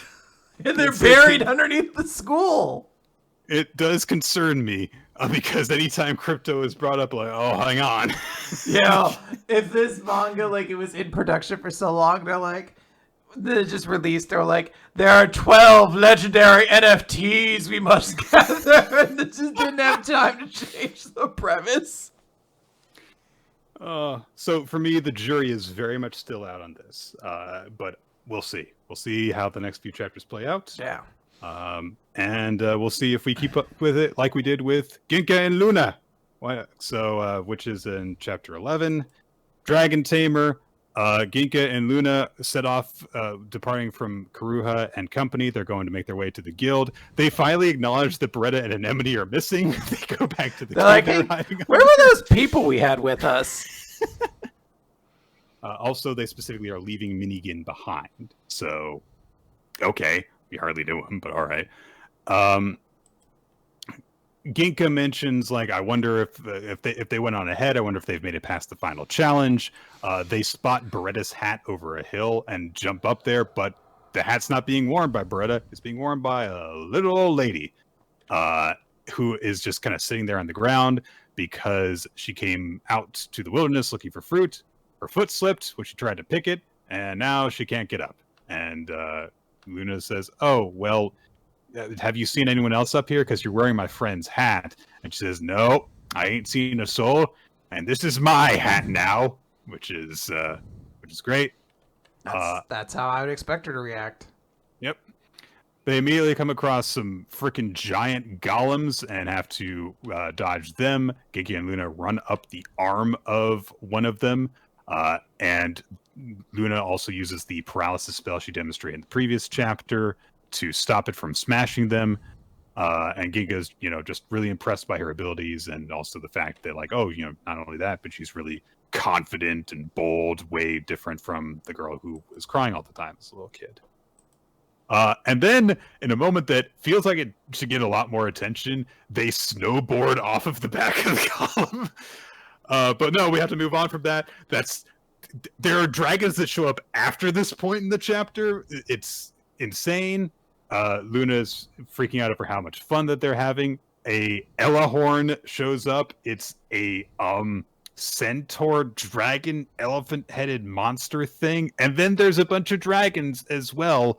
And they're guarding the sky that separates the ground from the floating mountain where the guild actually is. So they actually have to get up through the dragons in order to get there.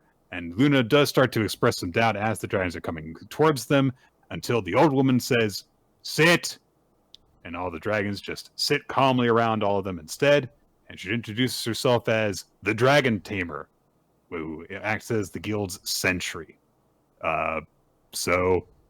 Yep, the feeble old woman with the creepy eyes that they found in the wilderness, turns out, was more than she seemed. Who could have seen that coming? Yes. So she gives back Anemone's hat, or Beretta's hat, rather, and they depart. Also, she gives them some candy. Aww. Then they immediately spot that there's another dragon, which just has a rock that Beretta and Anemone are dangling from. I don't know. So Luna and Ginka try to get on another dragon to fly up there. It immediately tries to eat Ginka, so Luna gets the idea to dangle him from a fishing rod in front of the dragon's face, like a carrot over in front of a horse, and they fly up into the air, immediately attack the other dragon and stop them, save Beretta and Anemone, and they go up to the guild. Hooray! Adventures! Insanely fast-paced chapter. Yeah, a lot going on. Lot to handle, but it's like fun, wacky adventure, so it works for what it's attempting to do. It is a lot of fun. Gets most of its stuff out there and leaves us all with a good time, at the end of this. And that's what it's all about, Nick. Now, yeah. Speaking of good times. Oh, the Ichinose family's deadly sins. Okay, so Tsubasa is back in school now. Yep, after, the memory loss injury that was established in the previous chapter. He's back in class and reintroducing himself to the class. We get a flashback to that morning where everyone's just like immediately heading out the door without spending any time talking with Tsubasa, which he finds a little bit upsetting. But he's also like, well, what I thought we were, just getting to know each other. And also I wanted to ask them about their rooms because his room had the word die written in graffiti all over the walls. He has the school, and he's like, oh, I wonder what my class is like. Wonder what my life was like here. Was I on any teams? I guess I'll have to ask my, and then he finds that everyone is like way on the other side of the classroom from him, just avoiding him. And he's like, oh, do I not have any friends? And then a group of them all immediately come over to him. And they're like, hey, Tsubasa, good morning. How are you doing? Did you forget me? I'm your best friend, Nakajima. Remember? Best buddy? And they spend the day together and doing clean duty and playing a sporty sport and hanging out. Oh, having a laugh where they have hideous laughter faces. And Tsubasa asks, like, hey, Nakajima, have I always been like this? Because I don't remember anything about myself. And he's worried about the graffiti on his wall. And Nakajima says, nah, you haven't changed at all, man. You're still as slow as ever, and you still forget things really quickly. After school, we're going to hold a welcome back party for you in the classroom, so you better come. And Tsubasa's like, yeah, oh man, I was really worried because of what I saw in my room and not knowing who I am. I'm glad I've got Nakajima. And then he goes into the classroom where they're supposed to have the party for him, and he goes in the classroom and it's empty. But then he hears Nakajima calling his name, and Tsubasa's like, oh, and he turns around, and a bucket of food scraps gets chucked right in his face in a full-on 2-page spread. He's covered in food. Then it turns out Nakajima has thrown the freaking food bucket on him. All the classes gather around to see it. He's covered in garbage. And Nakajima's like, it's so hilarious you forgot. Take a look at this video I shot. All this evidence of the crimes I committed. Of just humiliating Tsubasa, taking stuff from him, forcing him to strip down naked and beg for forgiveness, covering him in garbage and making him eat it. And then they're like, hey, welcome back, Tsubasa. Ha ha ha ha. And Tsubasa's like, oh no, my dream. And Tsubasa says, I thought we were friends. And Nakajima says, yeah, best friends. Clean up that mess, best friend. Bye. And then Tsubasa gets really upset and he goes home and he writes the word die on his wall. Oh, he was just upset about being bullied. That's the twist. Who was Tsubasa Ichinose? The bullying victim. Not a fan, Nick? No. Yeah, I'm with you on this one. This one, I felt like the twist was like... I'm trying to work... I found the twist to be very evident from like the second it got introduced. Like, hey, a couple of these kids want to hang out with you. And you're just like, yeah, they don't. They don't like you and it sucks. And I guess... there's a part of me that's like trying, because normally I'm not the kind of person that like when I figure out the twist or something like that, I hold it against the series or anything along those lines. But there's something with like, I guess just like the uncomfortable bleakness of this chapter that I'm just like not vibing with, I guess. Maybe there's more to it. But as it is right now, it's just like, I don't know if I really want to read this story. if this is what it's going to be like right now. Like, this doesn't feel like it's going to be the fun adventure. Quinn, you don't want to have chapter after chapter after chapter of, hey, we're having a good time. Just kidding, it's a bad time. Depression. That is a really good way to describe it. Like, I was actually really into the story. And I was like, oh, he found his friend.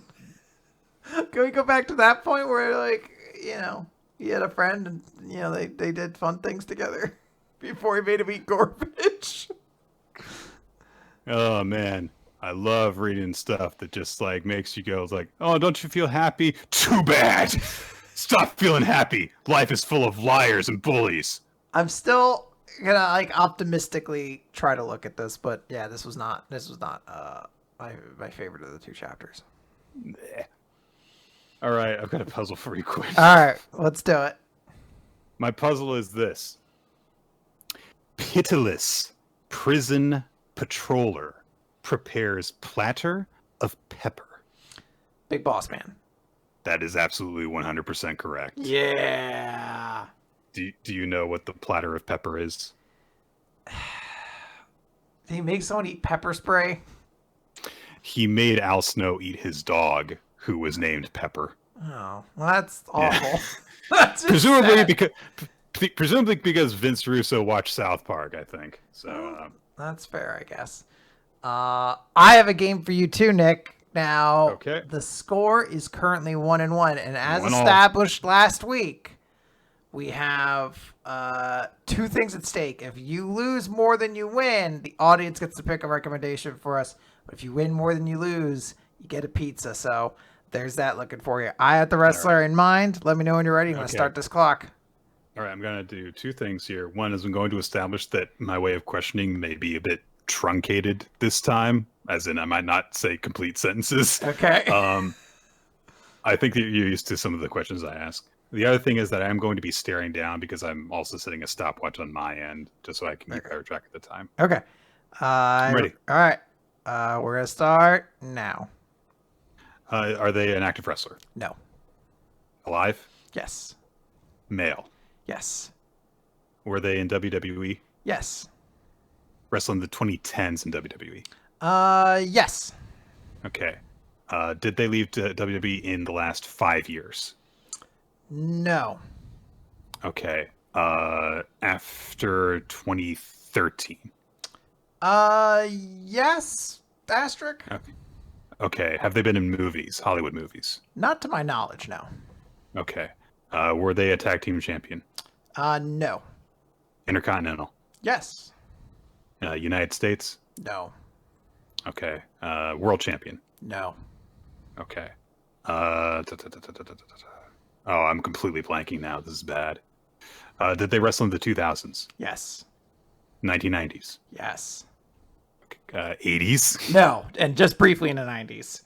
Yeah, But just that is a minute on my clock. So Okay. you've last guess, Nick. Okay. Never world champion, never United States champion, or a tag team champion. Did win the Intercontinental Championship. Aren't currently an active wrestler, but are alive, and left roughly 7-ish years ago. Because they didn't leave in the last 5 years, but didn't leave in 2013. Okay. Let me put that all together in my mind palace. All right, pull it together. This is Nick. This is like Yami Yugi has entered it. He's trying to figure out which of the 1,000 staircases that go in a different way he needs to go across. Well, it can't be. No, that can't be it. Oh man, there's so many Intercontinental champions. That's bad. Was it? No, that can't be it. I almost said Rikishi, but that's way too long ago. Gonna need an answer. I know. Briefly. Oh, okay. Is it Val Venus?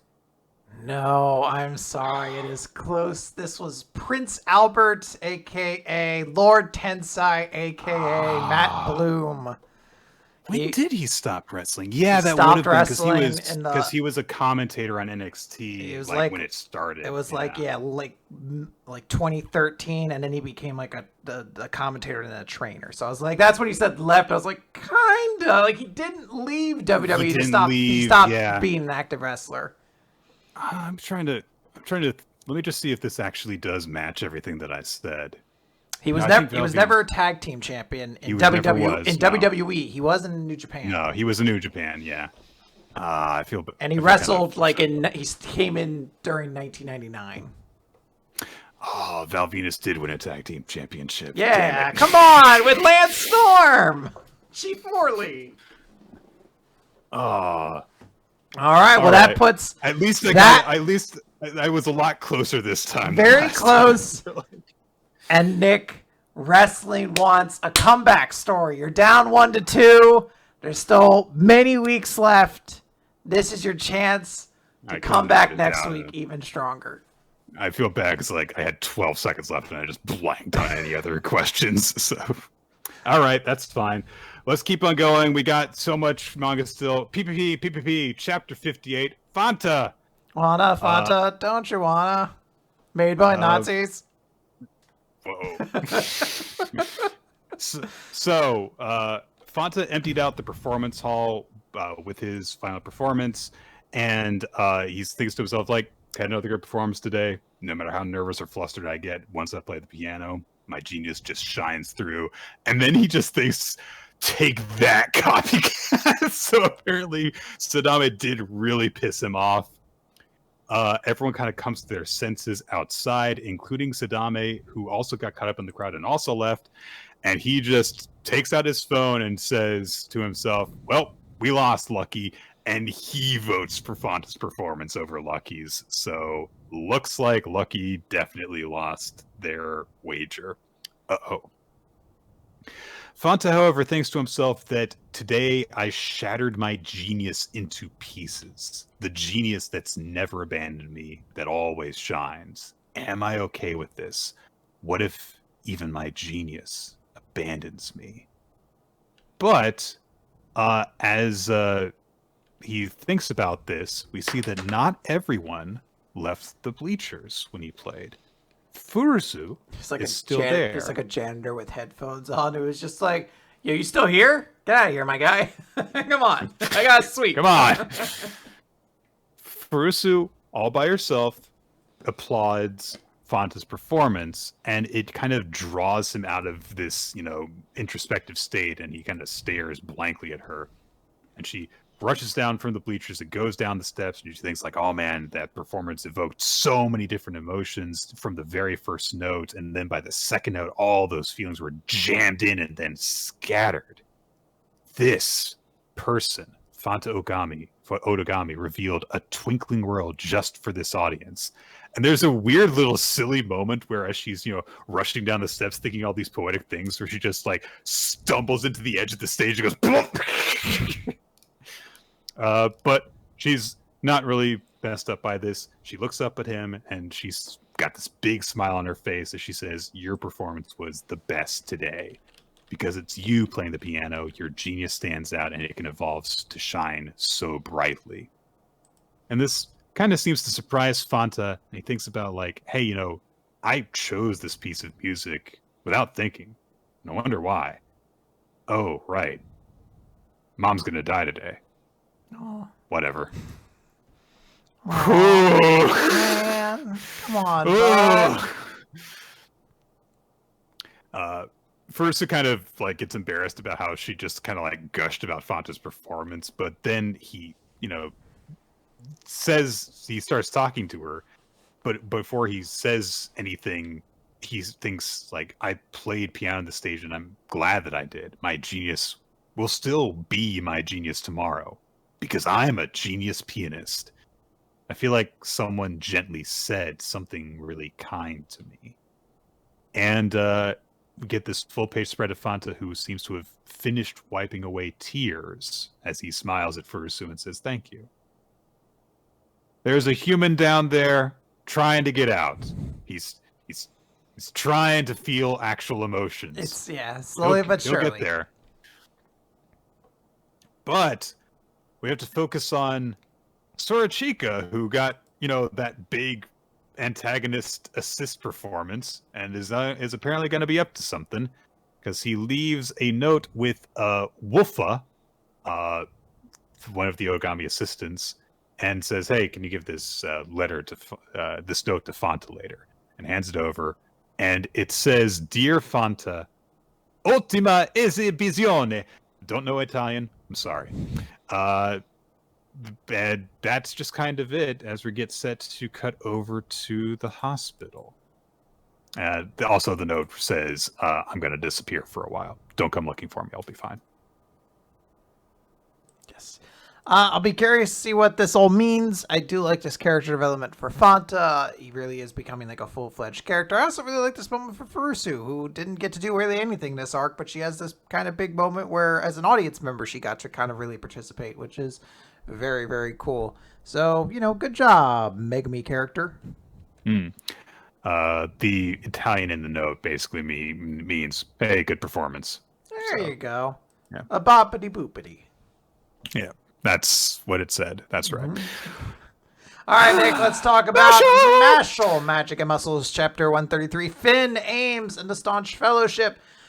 Last time, Rio Grant's big comeback was stopped and halted, and Doom is just like, yeah, I didn't think you could afford to guard the weak visionary of light. And Finn's like, no, he did all this for me. And, Finn just gets smacked anyway, so what did it really matter? And all of them are getting beat up, and everyone's watching. They're like, oh, no, it looks like he's going to kill Finn. But then Lance activates a gravity attack that doesn't really hurt Doom much, but it stops him. And then Rain shows up and swings his sword, and Order's up, and Dot, and all of them are firing spells. And Doom's like, how are they exerting more power? They had more even beyond themselves, and they're firing all this. And he's just like, it doesn't really matter. And he just like flexes his bicep, or not his bicep, his like fucking shoulder basically, like bulges, swings his sword. Gigantic, like seismic effect, rock shattered. Blood everywhere. It looks like he hits everybody, basically. And he says, simply joining forces doesn't make the weak strong. It is over. And then, bam, shot in the face with a beam of light. And he's like, holy shit, you can still move? And Rio Grant's dripping blood as he walks says, the lives of everyone, including our families, are at stake. No matter what, we'll never stop fighting. And if there's one thing we humans won't stand for, it's being sold short. And Finn's like, ah, dang it, I got in their way. I don't know if there's anything else we could do. And he starts getting a phone call on like his terrifying rabbit phone. It's creepy as hell. I feel like this was introduced at some point, but I've forgotten, and it's terrifying. It is their communication method. So he's like, Caldo, what do you want? And we don't get to hear what's happening. You just see Finn say yes, and then his eyes go wide, and he's like, he's coming? Then soon Mash will, and we don't see what's going on. We just see Mash's teeth are like chattering. So it looks like Mash might finally be getting ready to join this fight. I say this, I think we probably have like another chapter before Mash even wakes up, but yeah, it's pretty exciting. Yeah. There's not a lot more that can be done at this point without Mash in this fight, it feels like. So we've got to be getting there. Yes. I do like, again, that Rio Grants didn't just get knocked down by one shot. Like, he's still standing there, so good for him. Mm-hmm. All right. The Elusive Samurai, Chapter 87, Plan 1335. Fubuki is trying to think of a plan to deal with their enemies. Tokiyuki is getting really excited about it.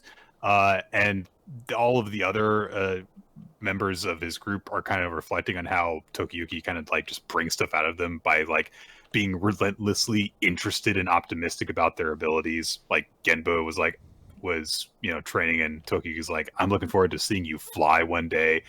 He was noting about how Ayaka's getting really tall, and he said, if you carry me when you're an adult, I could go from Shinano to Kamakura in one step.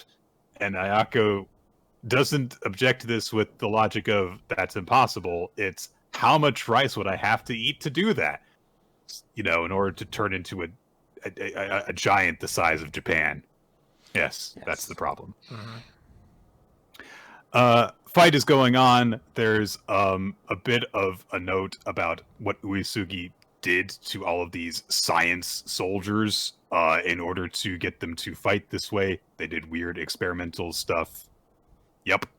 And also Imagawa is wrecking shop, just tearing through people, and Uesugi says that he's making use of this because Imagawa disrupts the formation by charging through it, and then all the common soldiers can pour in through the gap just by following in his wake. And that's mostly what happens there. Fubuki gets a big idea and says to Ayako that they need to get some horses, some very swift horses. And then he also calls out to Hoshina, like, hey, we need soldiers in flashy gear. Genba, have Shizuku prepare these items right here. And everyone's like, oh, what's the big plan? And Fubuki comes to Tokiyuki and he says, hey, you remember what I taught you for Shinobi Nori? That's going to be crucial for this plan.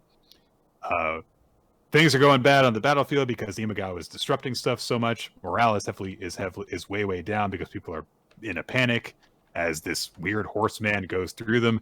We have another pit stop with Imagawa, except in this case, instead of just like taking him off one horse and putting him on another, he bites into the horse's neck, and we get a scientific explanation for why this is a good thing, actually. Yeah. Which is you should just eat horse meat all the time, Nick. Raw horse meat. It's a good idea. Do it, everybody. See, it's low in allergens. It's very little bacteria because of the high blood temperature. Eat it. Eat the horse. Do it. Imagawa gets another fresh horse, charges into battle, but then who comes charging through the fray but Tokiyuki with his hair down, fluttering in the wind. He shoots an arrow at Imagawa, who deflects it, and then Tokiyuki's like, hey, come and get me, and turns around and rides away, and he's on a giant-ass horse. Shinobi Nori, as it turns out, is a full-body method that a child can use to control a horse normally ridden by adults. And so because of this, the big old horse has a lighter weight on it, and it can run really, really fast. So Tokiyuki is running away on a really, really fast horse, which can counter Imagawa's ability to, gum gear second the horse's heart and make it run fast. And Tokiyuki's riding away from Imagawa and also leading him through the army. And everyone's like, oh man, look at our lord running and keeping pace with Imagawa and not getting hurt. And everyone's going to get really inspired by it. And it's really flashy looking because his hair is flowing in the wind and everything like that. And so that's the big thing. It's not only, neutralizing Imagawa, it's boosting soldier morale. It's a neat plan. Yeah, I like the plan. I like that Fubuki got to have a cool plan, and there's a lot of excitement for it. And it seems like it's a good start to this small little story that feels odd to have immediately followed what was like a larger thing, but maybe there's still elements we haven't like seen kind of crawl into this yet. So cool stuff. I dig it. Nick, there's no Black Clover this week. No Black Clover. Let's just condense One Piece really quickly, Nick. Sum it up in like one sentence. Science. There you go. Boom. All right. What was your favorites this week? No. This is a really good chapter. One Piece is a ton of exposition. It's all about Dr. Vegapunk explaining how their brain works now, kind of solving your critique last time of like, why is their head smaller now and has an apple on it? We don't know why there's an apple. I assume just as a Newton reference or something like that. Pretty much, yes. But we find out that the big giant like egghead facility itself is where all of Vegapunk's brain is gone, because if he ate the brain fruit, which meant all of his knowledge like expanded and collected in his head. And thank God he was a smart person, because otherwise his brain would have just exploded, I guess. I don't know, but yeah, it's an antenna, so it allows him to connect to his data banks, and that's very, very cool and very, very awesome. Yep.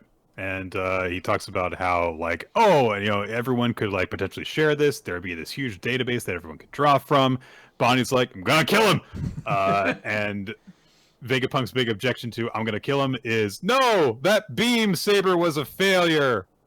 Which, I don't know exactly what the problem with it is. It seems to be working. He says it's not really a failure. It's a failure because he says it attracts insects. And in his mind, that's an imperfection. Right. So the beam saber itself functionally works perfectly. There's just a side effect that he's like, that keeps it from truly working. Also, zappy zaps happen. I don't know exactly what happens off panel here, but Bonnie's collapsed afterwards, and there was a funny moment where Luffy goes, "Hey, look, Bonnie, a stag beetle." Because he is a little kid. She's just foaming at the mouth, man. They talk about Momonosuke briefly, and again, Vegapunk's like, "Oh, a failure! He wasn't supposed to be a pink dragon." Yeah, that's the big failure of the fruit. Yeah, he's yeah. Luffy's like, "Can you make this giant robot move?" But he establishes, no, that's the legendary Iron Giant. It thought it was Superman, and it made everyone sad 200 years ago. He says, like, look, there's, no one knows why it was made. They say there was no damage to it because it ran out of energy. No one knows where it came from, what it was trying to do. The world government ordered it to be torn down, destroyed. But scientists were like, no, fuck that. It's a cool robot thing. Meanwhile, Vegapunk 1 is talking to the group with Nami, Sanji, Frankie, etc. And they talk about events from 200 years ago. And Robin's like, 200 years ago? That's when fishman discrimination became a big issue. Coincidence? No, because why would the detail have been brought up? Robots, Vegapunk 1 says, Vega Force 1 used the Iron Giant as a guide, as a model for it. Makes sense. But he says, like, I can't recreate it perfectly because of its dynamic power source. Then there is, they cut over to Luffy's group again. Vegapunk says there's something he needs to give to Bonnie. He asks that Luffy take him off of Egghead, which means that we're going to potentially get Vegapunk on the Sunny Go, maybe. It depends on how long we're on this island. Also, CP's Cipher Pole is coming, and everyone's like, well, so Vegapunk 1 contacts them and is like, reply to the ship, tell it to unload the Seraphim and leave. Then it cuts over to the Kamabaka Queendom, and oh man, Kuma's on the move. He's running away. Where is he going? Does the Navy have control of him? And Koala and Dragon and Ivankov are all trying to stop him. And they're like, no, you need to stay here. This is where our revolution really begins.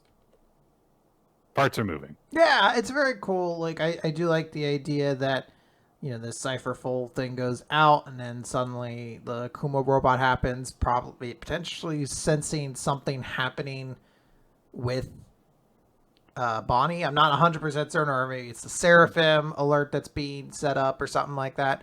But there's a lot of cool stuff happening there, and I do like at the end, like, please let Kuma have some kind of happy ending in all of this. I don't know what it's going to be, but like, this poor guy, give him something. He's had a rough time of it, definitely. Yeah.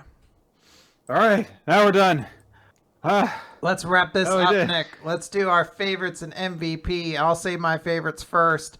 My favorite series this week, continuing the trend, is Undead Unluck. Actually, I did say Undead Unluck last week, so never mind. Or the week before. Well, I did the week before that, but not the week before that. Regardless, my most popular pick, Undead Unluck. And then my MVP is going to be Fanta. Fanta. Nazis made it. Fanta. Fanta. Because that was, I think, a good chapter for him. Not the Nazis. They suck. But Fanta, the character.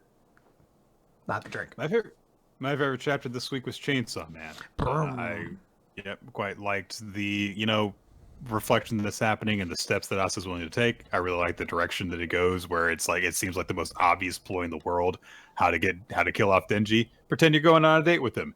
Oh, but there's all this, misunderstandings going on. She thinks that someone else is Chainsaw Man. It's like really interesting, and I'm excited to see where it goes.